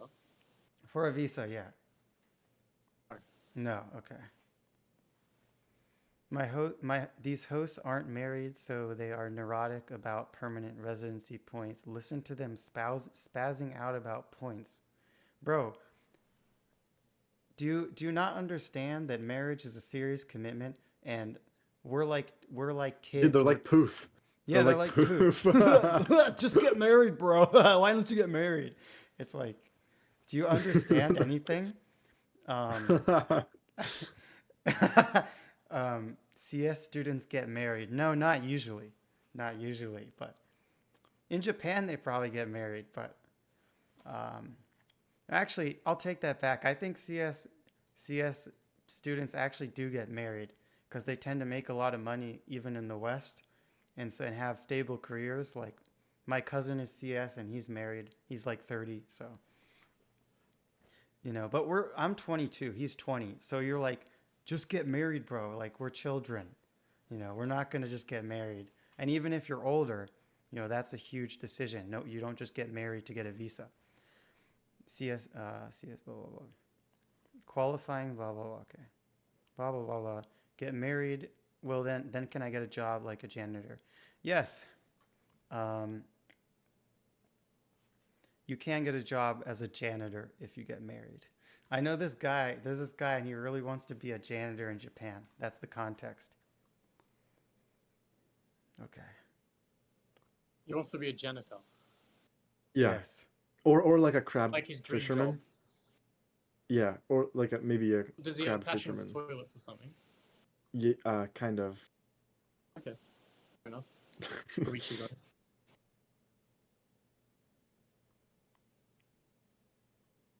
The guy's Dude, I want you to get so down. this guy, he speaks zero Japanese, and he's like, "Why aren't you talking about getting married and getting an English job?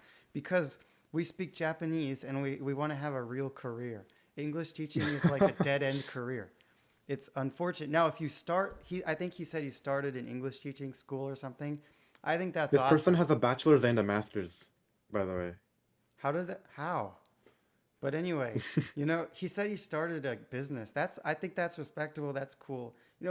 He's putting a lot of dumb stuff in here. Maybe he just hasn't done his research. I'll give him the benefit of the doubt, but I don't do CS since computers are dumb. Yeah. Oh, that was funny. Easy to get married. Yeah. I mean, any of us could get married. It's like, do you want to get married? That's not the goal. The goal is to live Do you a want stable to life. lock up your freedom for the rest of your life? Yeah. The stuff I'm talking about is a normal Japanese interview. I'm talking about, you're on the same you're on the same, pedestal as a Japanese person. You're competing with Japanese people in their home territory. No, you don't need to communicate for job. N3 is standard.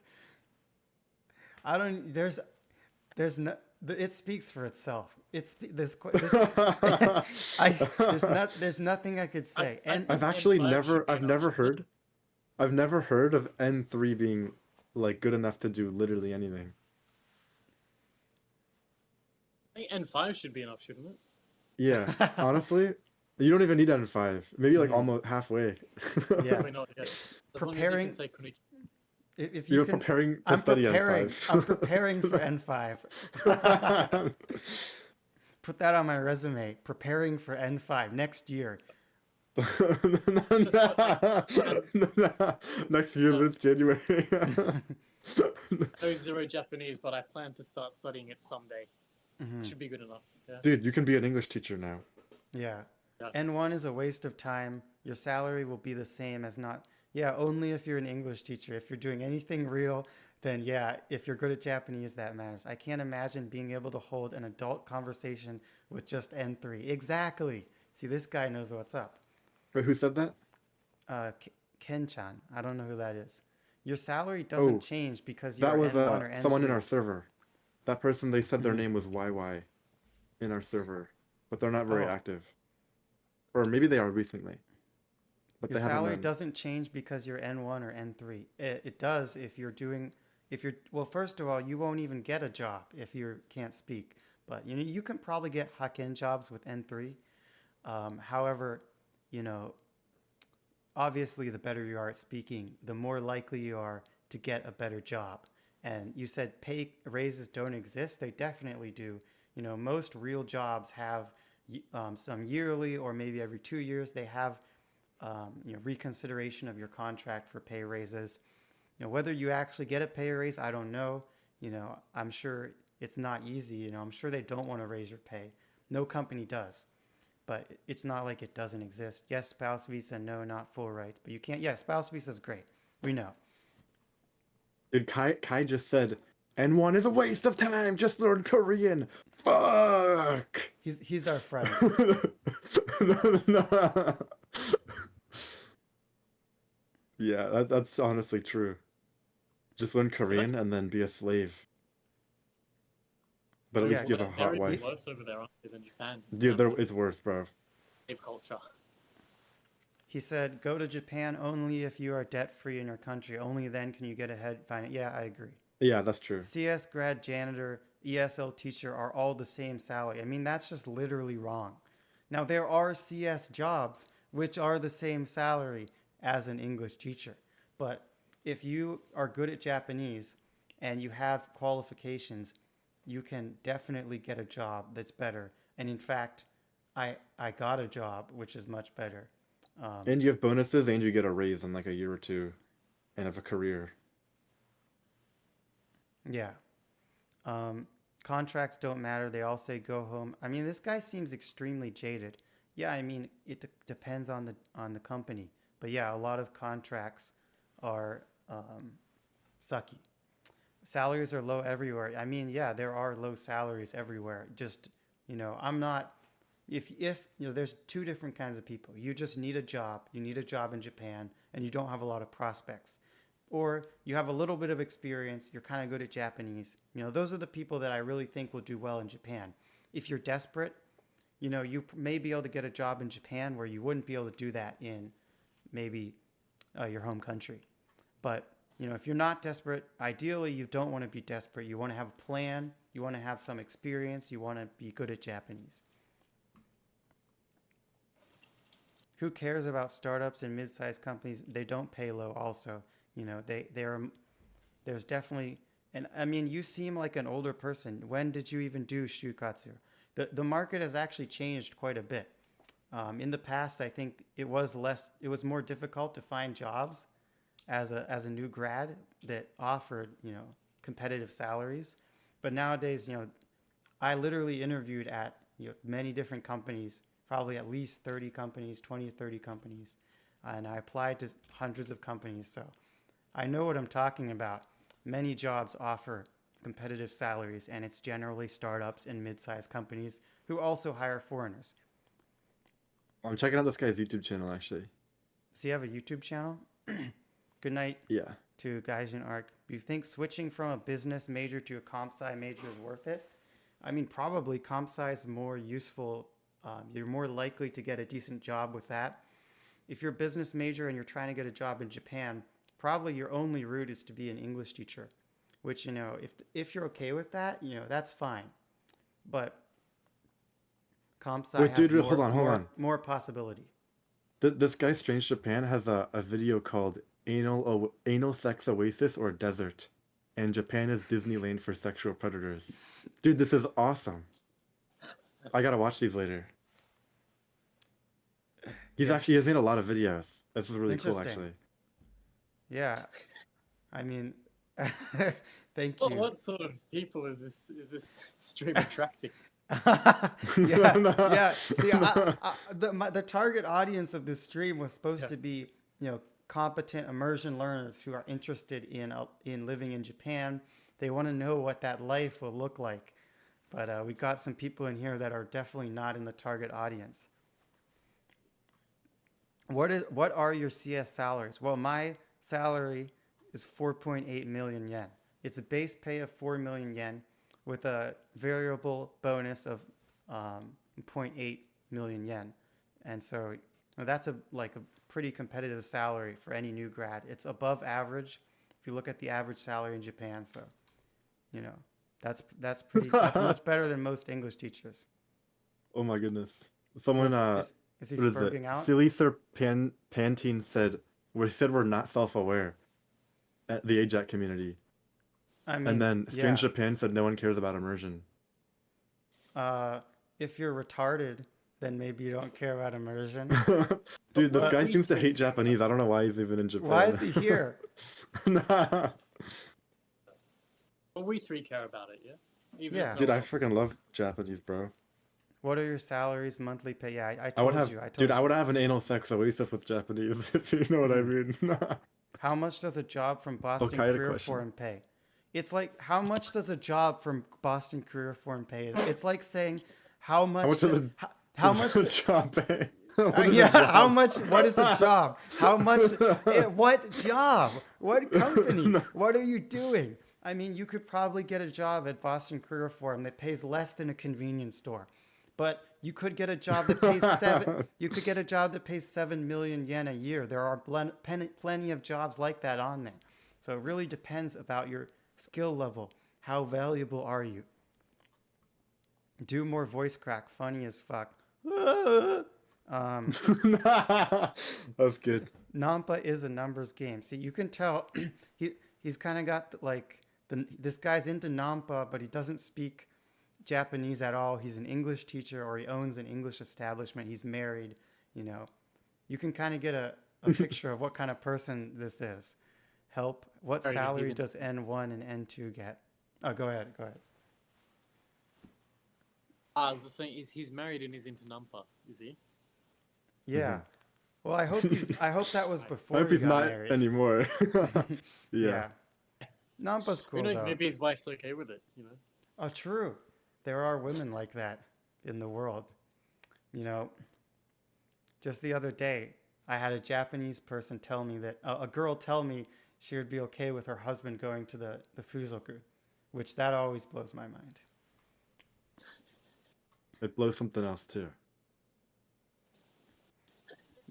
BF Very happy. 300,000 per month. Big fucking deal. I can make as much teaching. Well, except you'll be 60 years old and you'll still be making 300,000. And the people who got a degree in a technical field, they're going to be making a lot more. N1 without Keigo. Are you joking? So you can tell he doesn't actually know what Keigo Yeah. is. Because Yeah. if he knew Japanese, he would know that Keigo is totally different from N1. Ditch Keigo, speak Kansai band. That's kind of based. Rats, lol. I told you my CS salary. If with the Rats CS, lol. if you get the certs, you can tenshoku to a much better job. My friend who started off with 2.6 million yen, I think he started off like 2 years ago in Japan, 2.6 million yen, which is an abysmal salary. And he did. What's that? More than I was getting. Yeah. Oh, wait, really? Oh. Yeah, that's Getting cooked. under 2. Yeah. For white collar work, that's like the lowest of the Right. low salaries.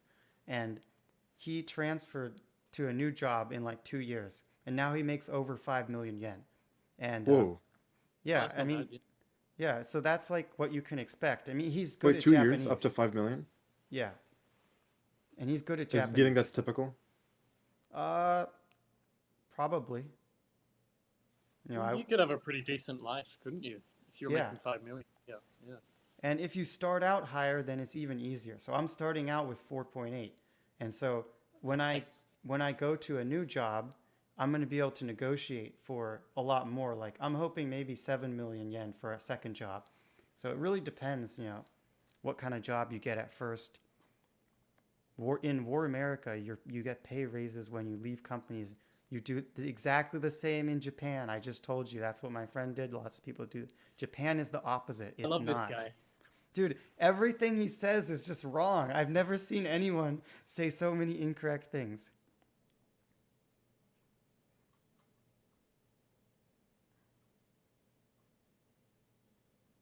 Loving Just this a point English. about the Mhm. Oh, sorry, go on. No, I was just I- reading I just- Kai's comment. I just remembered something about the JLPT. Mhm. What did he say before? Like JLPT N1 sucks or something? Mhm. Yeah, so Uh, I'm that English teaching job that I had, the one I really ended up sucking at and Mhm. got fired from. That one was actually quite high paid for an English teaching job. Mhm. For one lesson for an hour, it was 3,000 yen, Oh, that's which pretty is yeah, for casual work in Japan, that's actually quite high. good. Mhm. And that well, the boss told me, I don't know if it's true, but he reckons they get like hundreds of applicants every time they open a position. Mhm. And I ended up getting the job, and I'm pretty sure it was because he saw that I had the N1 and he was quite impressed with that. Also, that I'd had work experience in a purely Japanese environment. Yeah. But using Japanese on the job was actually prohibited. Mm-hmm. But he wasn't actually interested. He didn't. They weren't actually. It wasn't a job where I had to use Japanese, but just I think just having N1 was enough to impress them enough to Mm-hmm. help above Makes other sense. potential candidates. Yeah, because Yeah. Wait, what kind of job was it with the 3,000? that was English teaching. Oh, okay. Little brats. Yeah. Um, and yes, that's the thing you have to remember as well is that even if it's, I mean, if you're an immersion learner, right, it's not that impressive N1. But to normal people or other people who are living in Japan or lower level Japanese, N1 is like the gold standard, right? Definitely. Wow, you've got N1. Wow, you must be some sort of genius or something. You know, when You know when me. you actually pass N1, you know that's a load of bullshit. It Mhm. looks really good to people who don't know about it. Yeah. And Yeah. just even using the most basic logical thinking, there's no world in which being better at the language of the country you work in would not benefit you in some way, you know. Yeah. So it's a simple. Yeah, but I mean, just having that certificate, especially with other foreigners, because they see that as like the gold standard. They're like, wow, you must be some sort of genius. Mm-hmm. So it does look good. Hold on, Strange Japan. Do you have Discord? I really want to talk. He could He join seems the actually server. really interesting, to be honest. He actually has his own school. Yeah, I think that's cool. I think it's cool that he has his own school. I just wish he did his research. Like, he's probably speaking completely about things that he learned like 20 years ago. And, you know, the world has changed. Yeah, so I just wish he did research, but Maybe he can join this. He's saying N1 is a scam. I mean, kind of. Like, It is, but it looks in the good. fact, yeah, That's it my looked, it point. looks good. It looks good. Maybe he can join the stream and tell us more about anal sex in Wait, Japan. would you? Yeah, wait. Would you get him on No. if you would? No. No. No. No. Yeah, I mean, I was rude. I'm gonna be honest. I was rude to him. So like, if we can be cordial and you want to join the Discord server and talk, that's fine. But I'm definitely not gonna, you know, have him on this. I'm not here to have a debate. It actually seems like really interesting. Like Yeah. the beef is just kind of funny, but like It'll make it if more you have interesting. Discord, Mhm. that'd be epic. I just Yeah, want to see him come it's all and have fun you and both games. roast each other for half an hour. What's that? I just want to have him come on and just see you both roast each other for half an hour. That would really make my day. I mean, it would be funny, but like, I just don't want to do it. But like, Yes, N1 is easy. If you're good at Japanese, N1 is easy. mhm. That's true. If you immerse for like 3 years, it's easy. Especially Does if he- you're good at reading. You don't actually have to be that good at listening. If you're Oh, good he at said reading. he's 52. He can't hang out. Ah, that's a shame. Okay. I Damn. don't mind. Holy shit. Where? Okay, I totally lost. Okay, he was asking about security guard. I have a question. Hehe. And he didn't. I don't know what the question is. Oh yeah, Kai. Hey. Attacked 4 times a on question. Japanese trains. That's crazy.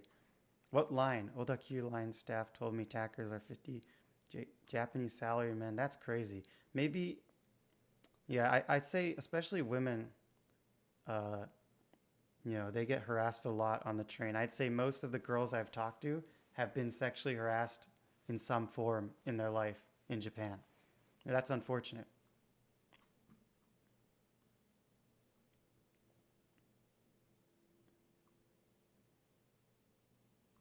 Okay. ALT no raises. Yeah, ALT is tough. You know, as we've been saying, ALT is tough.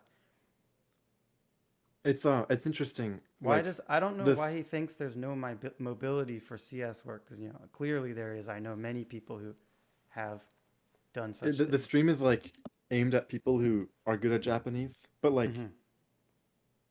if you don't want to learn Japanese, you like shouldn't. It's basically like torture, like thousands of hours of torture. And the marriage visa is the best one by far if you can't speak Japanese. But we all love Japanese and like think N1's easy. Like that's not our target audience. Not an obstacle because we like Japanese. Someone said, "Do you have advice for doing ASU online?" Do it. You know, I don't know what to Research, say. I don't know. Yeah, research. Call them. Yeah, call them. You know, just put in a typical application, and that's really all you need. You know, just and then study. If you actually do that, that's like really cool. You should join the But I Discord server and agree, tell us about it. you should just study if you enjoy learning the language. Yeah. If it weren't for the visa thing, I'd say just be a famous YouTuber. Just do that. Just be a Just famous be a famous, YouTuber. just Just find be a an famous alternative YouTuber. career. Do it. How did the YouTubers end up getting residency? That's an interesting question. Well, I'd say a lot of them are getting it through a agency. So many of the people you know who live in Japan who are YouTubers, they Garnt are Connor and yeah. Garnt and Connor through Geeks Plus, I Mhm. think. An agency Isn't there, hires special them. vi- An isn't there, agency a hires special them video? and gives them a visa. I don't know what kind of visa it is, but I heard there was some special By the way, I think there's a bit of delay, so if I'm cutting you off, mhm. apologize about that.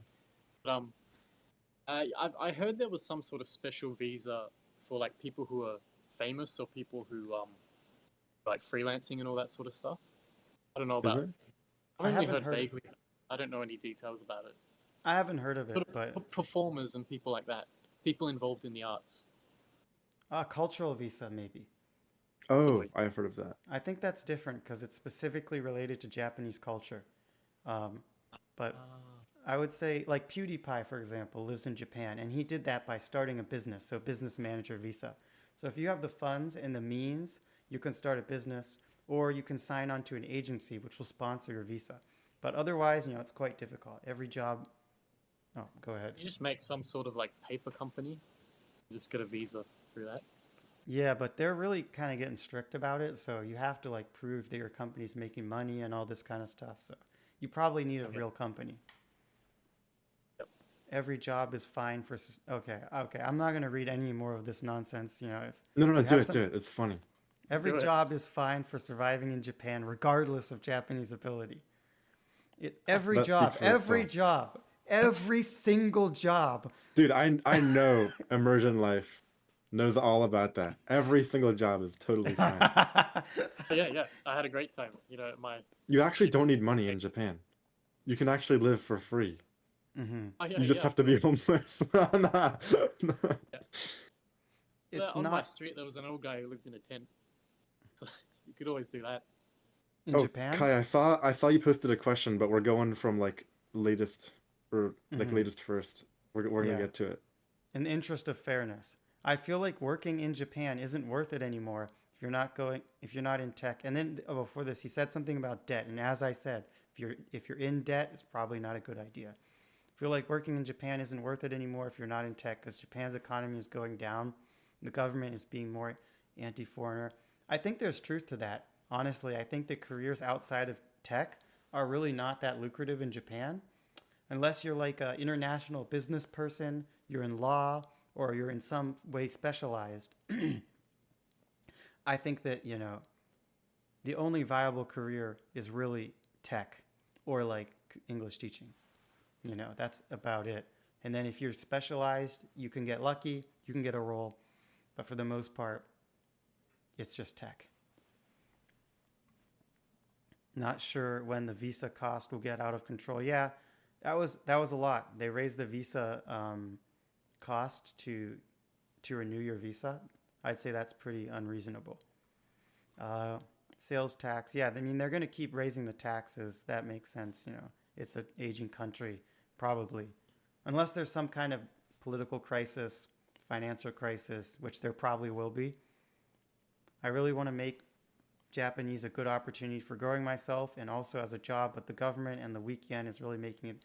I'd say a lot of the anti-foreigner stuff is overblown, but you know, if you're not in tech, it's not really worth it. I'll just say that. Not in tech, it's not really worth it. Yen is bad. Yeah, yen sucks. I agree. Guarantor was a doctor.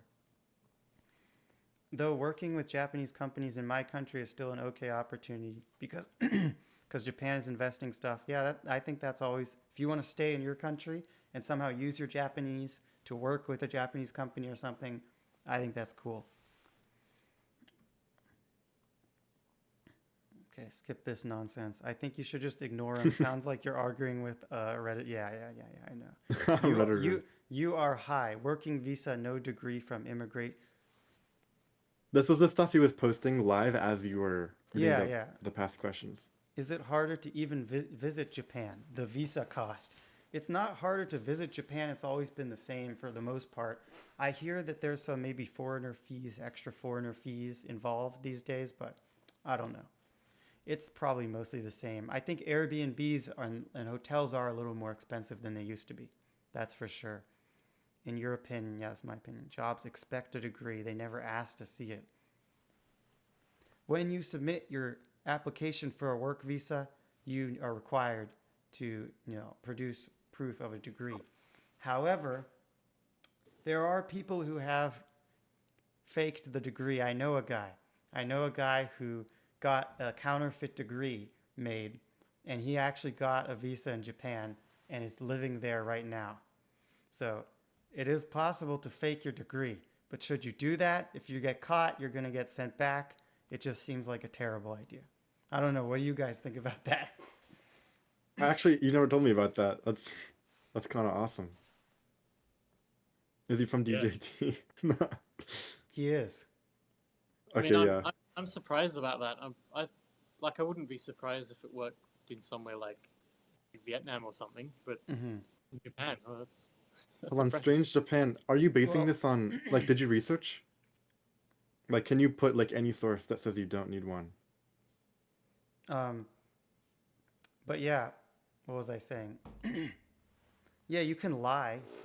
You can lie, definitely. So you're saying you could just lie? Yeah, I mean you can lie, but like. No, but like the laws have like They- changed. Can you find any current source Yeah, like that tells us Mhm. that you don't need a degree? but yeah, I mean any source will tell you you need a degree or 10 years. But this guy, he was from a third world country, so I think that had something to do with it. It's very difficult for them to verify the authenticity of his degree. So Wait, is he? He's- Oh, the other guy. my friend, and so I think that had a part to do with it. But yes, he did counterfeit. He said he got like some counterfeit thing made, or he made it himself or something, and he submitted that and he got a job. See? Bro, you living there when you have a spouse visa does not mean that they don't require a degree Hmm. still. Immigration, that's like not even that. Okay.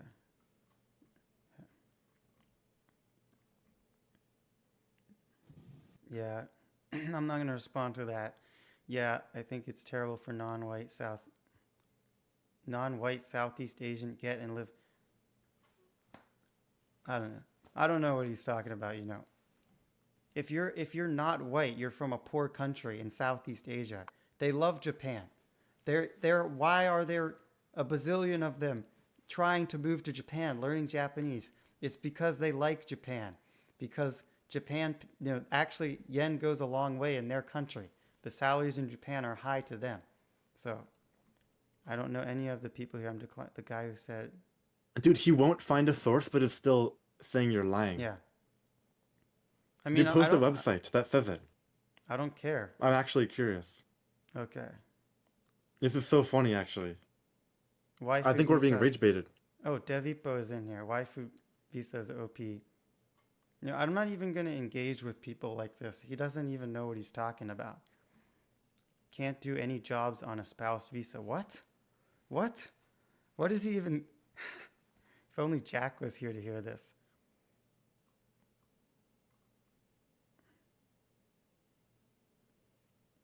Unfortunately, What is I my don't... source? Oh, the government I- website, but it's in Japanese. You can't read it. Oh! Oh, I forgot that part. No, it also is an English one. What happened? Oh, Immersion Life's back. Did it drop down? Unfortunately, I don't think most AJATTers can just get married. Again, we always come back to this nonsense, personal attacks. You can't get married. You're an incel. It's always this. I've dealt with these people many times. It's always this nonsense. How Remember hard is there it? was this Mhm. Go on. Go ahead. Oh, there was this So I met quite a few colorful characters when I was in Japan. Yeah. And one of the jobs I had, there was this old guy, the senpai, and he used to buy me a beer after work sometimes. And he was always like giving. He was one of you know how there are those old people who just old and they just don't really give a shit. They'll just say whatever's on their mind. Kind of one of those guys. Mm-hmm. And he was always giving me advice, like what to do, trying to help me out. And he was like, I remember one day he was like, you know what you should do? You should marry an ugly girl. What? He's like, yeah, the pretty ones, you need to be elite for them if you're a foreigner here. But you know what? If you find a nice ugly girl, they'll go with anyone. So you should marry an ugly girl. And he's like, and don't worry, because she's ugly. Because she's ugly, you don't have to worry about her cheating. And yeah. Because the children, they're half. They're gonna be good looking, even Mm-hmm. if the mother's ugly. So he was foreign? He was what? No, he was a What? Japanese guy. Oh, he was Japanese. Yeah. That's strange because I always hear the perspective that like Japanese guys seem to think foreigners are like swimming in bitches when they go to Japan. Like Japanese people always say that kind of stuff to me. And I'm like, it's not really the case. Like obviously, you can get a girlfriend, but like they think Japan is like a passport bro destination, but it really doesn't work that way. It's not like that.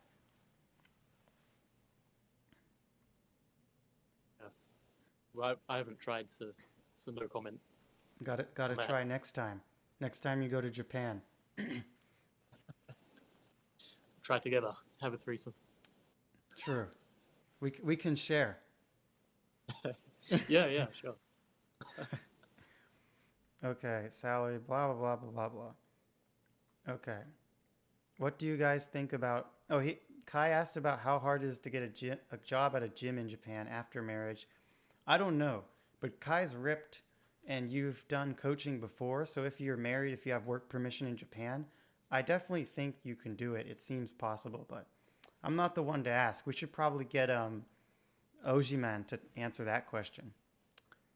What do you guys think about? Is that just like the clerk working at the gym, or is it a personal trainer? I think he wants to be a trainer. Okay. I mean, I'd imagine you'd have to get qualifications in Japan to do that, wouldn't you? Probably. I think seems likely. What do you guys think about foreigners who have lived in Japan for under 5 years making influencer content like hidden rules in Japan to follow, covering political issues, etc.?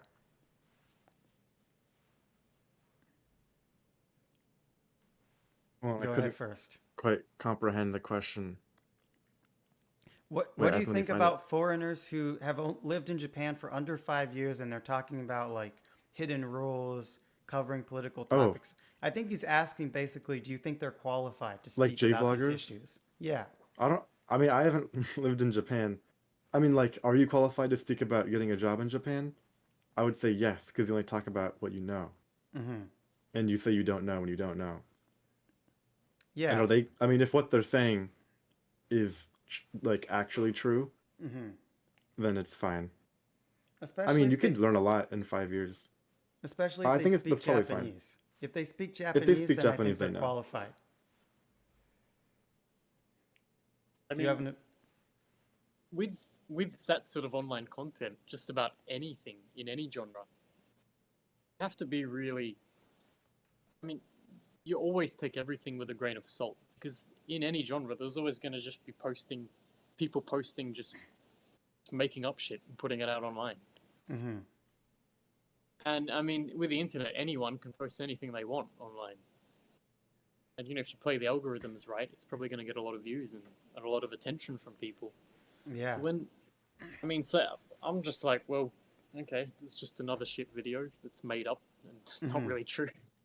It's kind of the same for any sort of type of video. You just have to sift through all the shit and Yeah. get to the good stuff, the truthful stuff.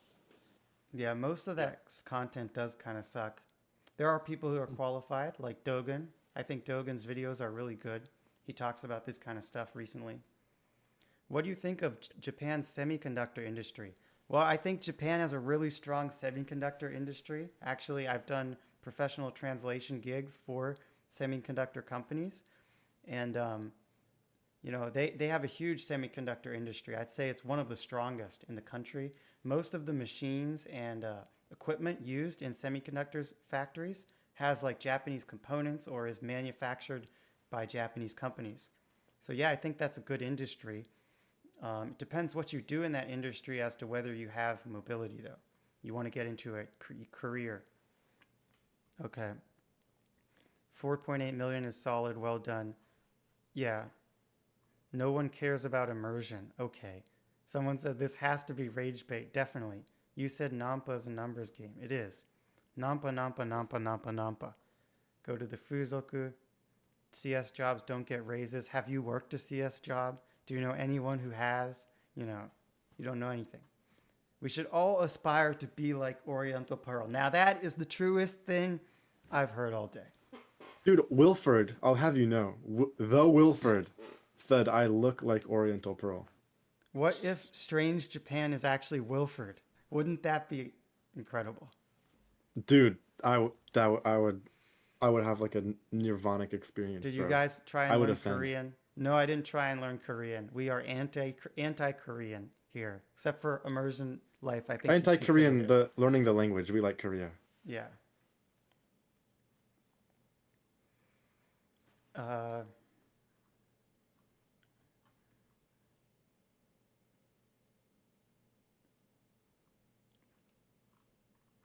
Okay. My thing just like teleported down. Awesome. Okay. Shouldn't N be... Yeah, N1 is easy if you're a immersion learner. My ex was attacked every day on trains. Yeah, I mean, that happens. I'd say attacked every day is kind of an exaggeration, but yeah, most of the women I've talked to have been harassed. Is JLTP necessary? I talked about this earlier. It is very important. It's not absolutely necessary, but it is important. It shouldn't be an issue if you're good enough at Japanese to work. Yeah. We answered Kai's One question. guy I met, he told me he was molested on a train once, about Damn. 20 years ago. Oh. N1 looks nice, but need mainly reading ability and be quick at reading. Pretty hard, though. Thanks for advice. I mean, when we say N1 is easy, we mean for a serious immersion learner who spent a considerable amount of their life on Japanese. Definitely. They If you have a decent reading ability and you can like pick up a magazine, read it, an article from the internet, or a relatively easy book, you're gonna pass no problem. I mean, if you've like Yeah. dedicated like 3,000 hours, like dedicated your life to learning Japanese, and now you're like, might as well move to Japan, then it's like easy. Oh, But if yeah. you're like, if I want to move to Japan and I want to get the N1, that's obviously not easy. That's one of the hardest things to do. Mm-hmm.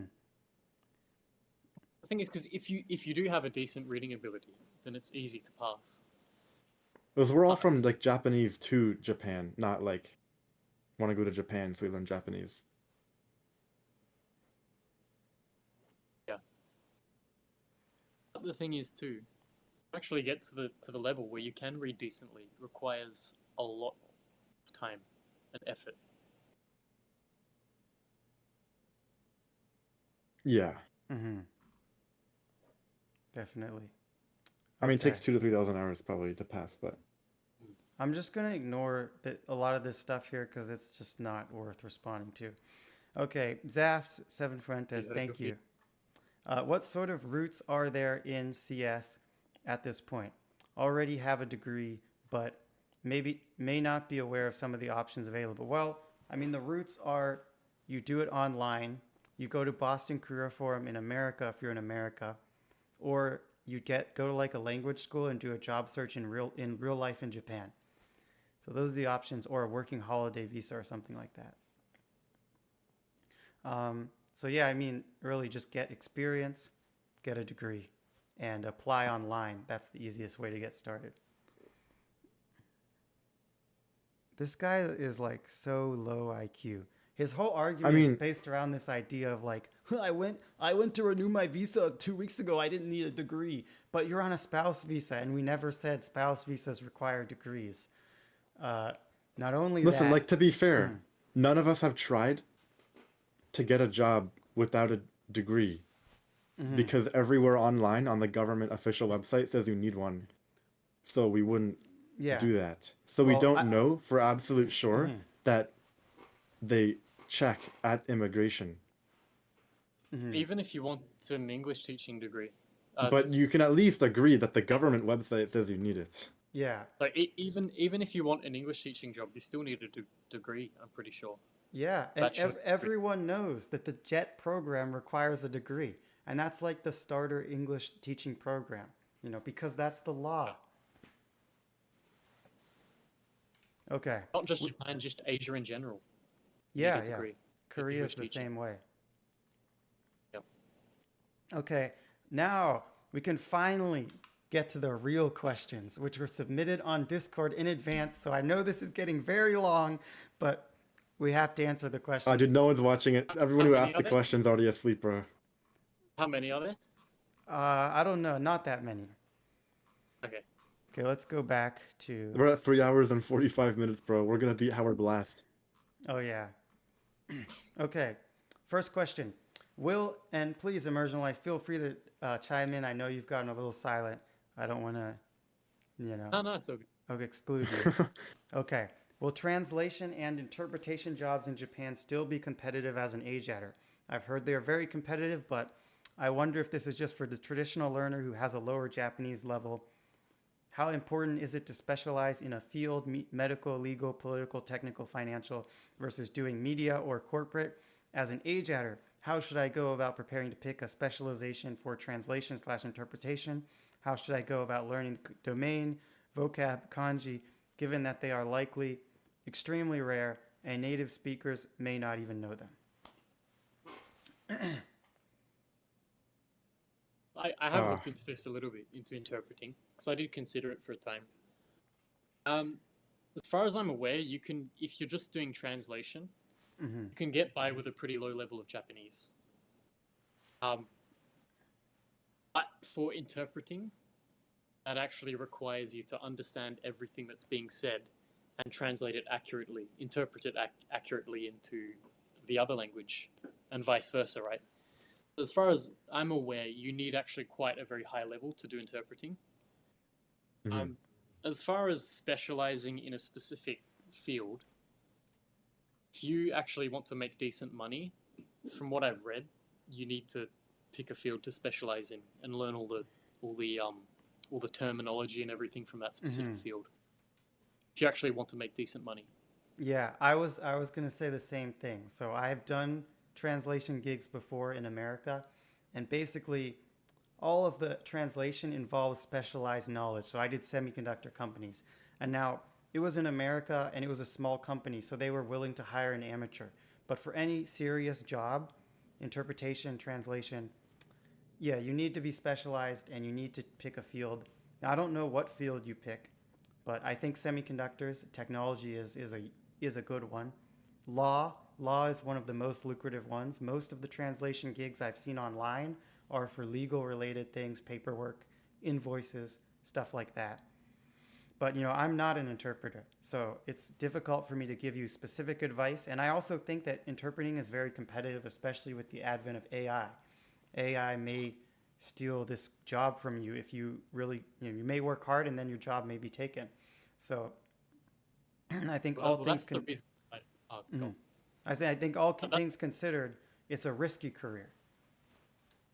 Yeah, so my Japanese friend works at it's like a call center where he has to like take calls from people who are like getting accidents or want to know about insurance, and it's like an interpretation job. And he says that like it pays pretty well, like they're hiring I don't know, like it's definitely still a viable career right now. And stuff like tour guides obviously isn't going to be replaced by AI because it's like your personality's part of it. So, I mean, you'll probably have like a job if you go into it, but it's probably not like a good idea to make that your only career path. because of like AI might take all of the high skilled jobs in interpretation within like 10, 20, 30 years. Well, that's the main reason I never decided to pursue interpretation any further, just because of AI. Just I seeing actually what love translation. I've actually done like hundreds of hours of translation on like DL site. And I've done like an Hentai. interpretation. Yes. I've done like an interpretation thing at like Otakon. I was like tour guide interpreter. It's actually like super fun and I really like it.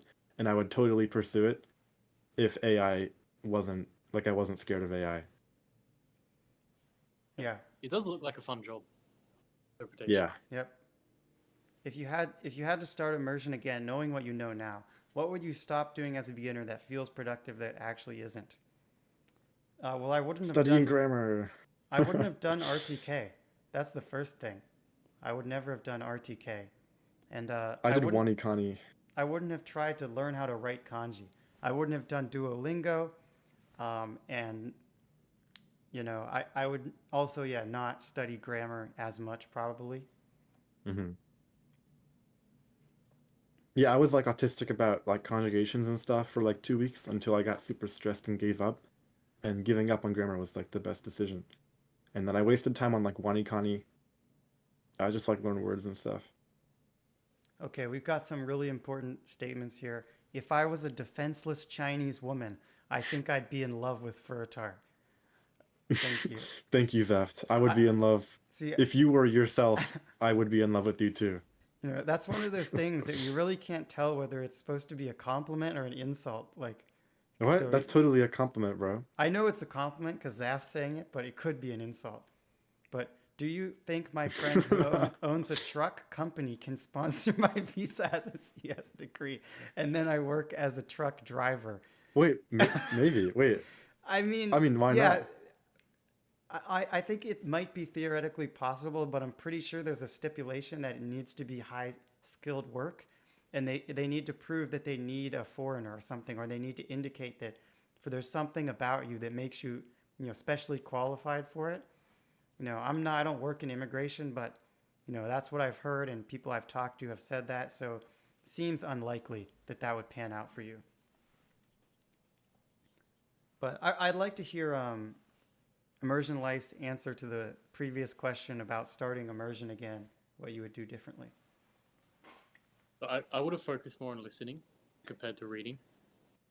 I would have focused more on simple conversational Japanese rather than more technical language. I also would have just stopped worrying about efficiency and perfectionism. Mm-hmm. Because I think those are the two things that really kill. I mean, you can still grow your Japanese or your language ability with them. Mm-hmm. I think they slow you down. I think worrying about efficiency is one of the most inefficient things you can do. True. Because Oh, yeah, dude, I used to like torture myself mentally. Like, oh, I should be like watching YouTube instead of anime because it's more productive.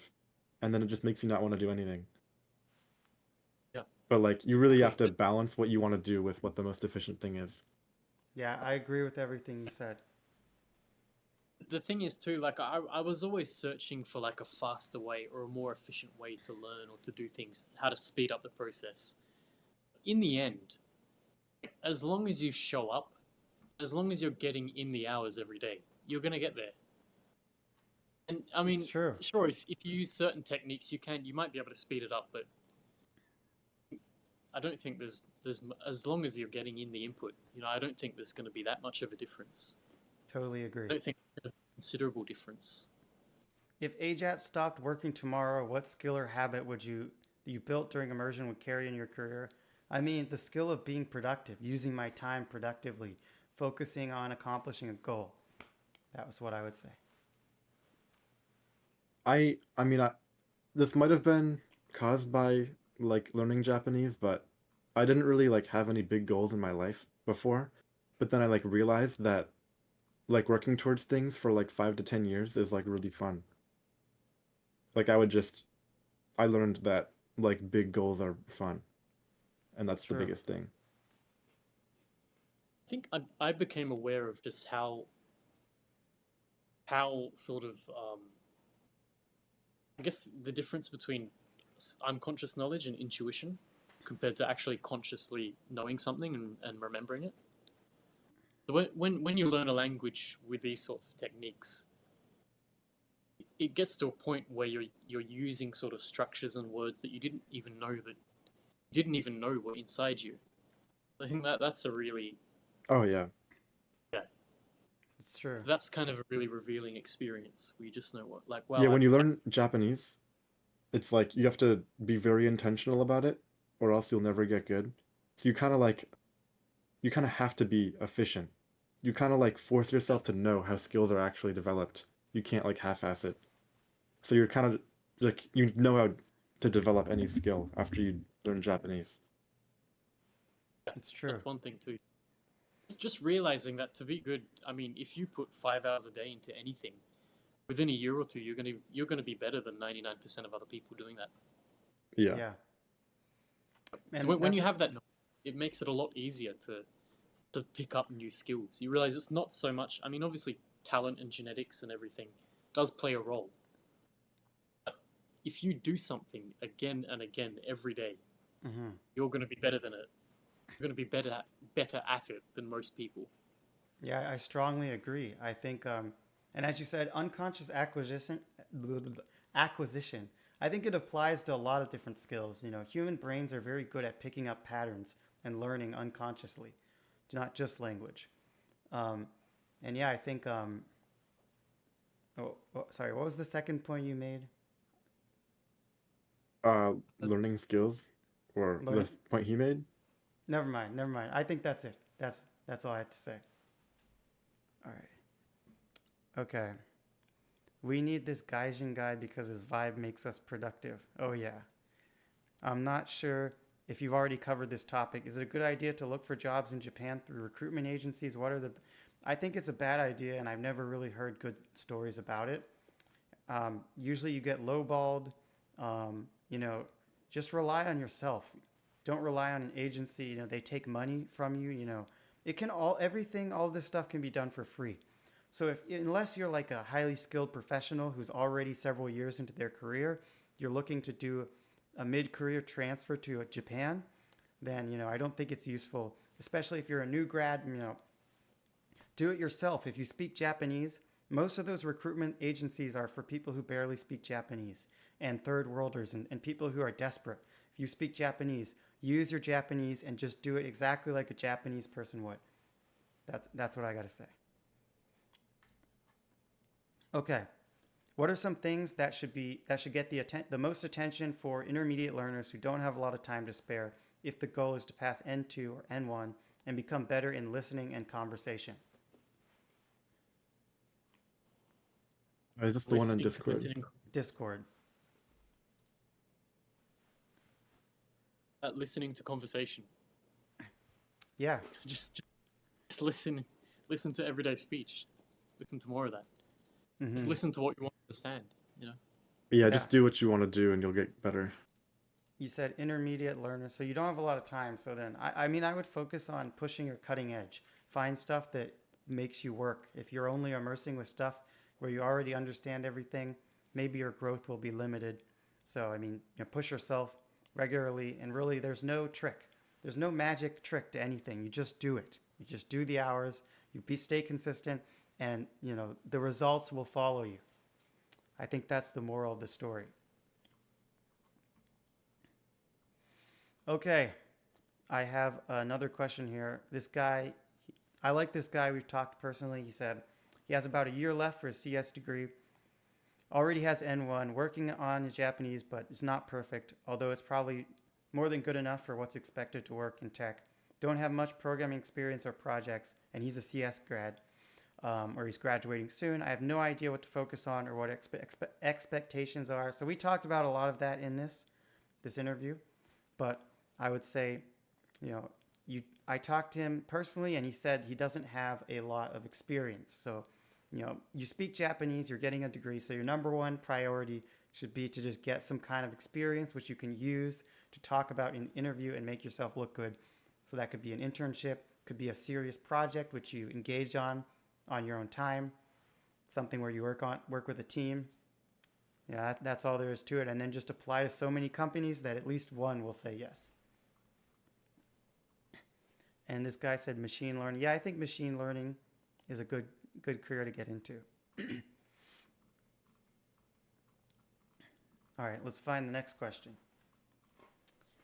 How did you, a modern, lock yourself in the room and immerse and be offline? Don't do it. Don't do it. Just live a normal life. Make friends, talk to people. Don't lock yourself in a room. Do children speak differently than adults? Yes, they do. There's a way that children speak in Japanese that, we all know that. They say like, I can't remember off the top of my head, but They say like damon. yeah. It's like a child dialect. So, and it's very distinct in Japanese. Yeah, you know a lot about children, don't you? Yeah. No. I've actually Okay. never thought about it, but there's like 20 different character dialects in Japanese. True. All of those different character stereotypes, archetypes. There's like There. a stereotype for like a detective who like knows the answer, and he always says like like he says kane at the end. That's the gobi. Soukane. Yeah. Okay. Having a degree in CS, how good is the route of going to language school in Japan now? I think it's unnecessary. If you already speak Japanese, then you don't need to do that. You can apply directly, remotely, online. That's the new paradigm. But if you're not very good at Japanese, then you can go to language school if you don't have any other options after school, and raise your Japanese ability and do a job search in person, which might be a little easier. But And one with thing that- is Oh, go ahead. hold on. If you're at a language school, it doesn't count towards the 10 years, right? Yeah, it's one type of visa for 10 years to switch to PR. Oh, it has to be the same type of visa too. I believe so. Oh, that's just pointless then. No, language school is so that you improve your Japanese, get used to being in Japan, and do an in-person job search. I mean, Like- the 10-year visa is kind of really hard to get. Yeah. Most people, PR isn't really a priority for them, I'd say. Okay, well, I mean, that's every question. We actually covered an insane amount of content, just reached 4 hours. I didn't think it was going to go that long. Dude, do you Immersion life, like- how long did you think it was going to go? I don't know. I mean, I thought it might be an hour, 3 hours maybe at most. well, I mean, he's like done a lot of research on getting a job in Japan. Like, there's a lot to cover. Hmm. Yeah. There was a lot to cover. I mean, I don't mind. I didn't have any Mhm. plans or anything. So yeah, and Okay, this, it was a nice talk. I'm enjoying it because this is my first ever stream. Hmm. I love streaming. I think streaming's fun. I love talking to Strange Japan. Exactly. But yeah, I think if someone watches this video, if they watch the whole thing, they will truly have like a complete perspective of like life in Japan, or at least like searching for jobs, Japan jobs. So if you're like an immersion learner and you're thinking about going to Japan, but you don't know what it's like and you're kind of apprehensive, I think this is like every bit of knowledge I could think of. I just laid it out there, and we had a conversation, and we had some people with experience, and so there's a lot of information. But I'd say this is like everything you need to get a job in Japan. All that knowledge is in this video. 4 hours could change your life if you're serious about this. So, Epic. Epic. Thank you everyone for coming today. This was fun. I hope you enjoyed. Bye, guys. All right.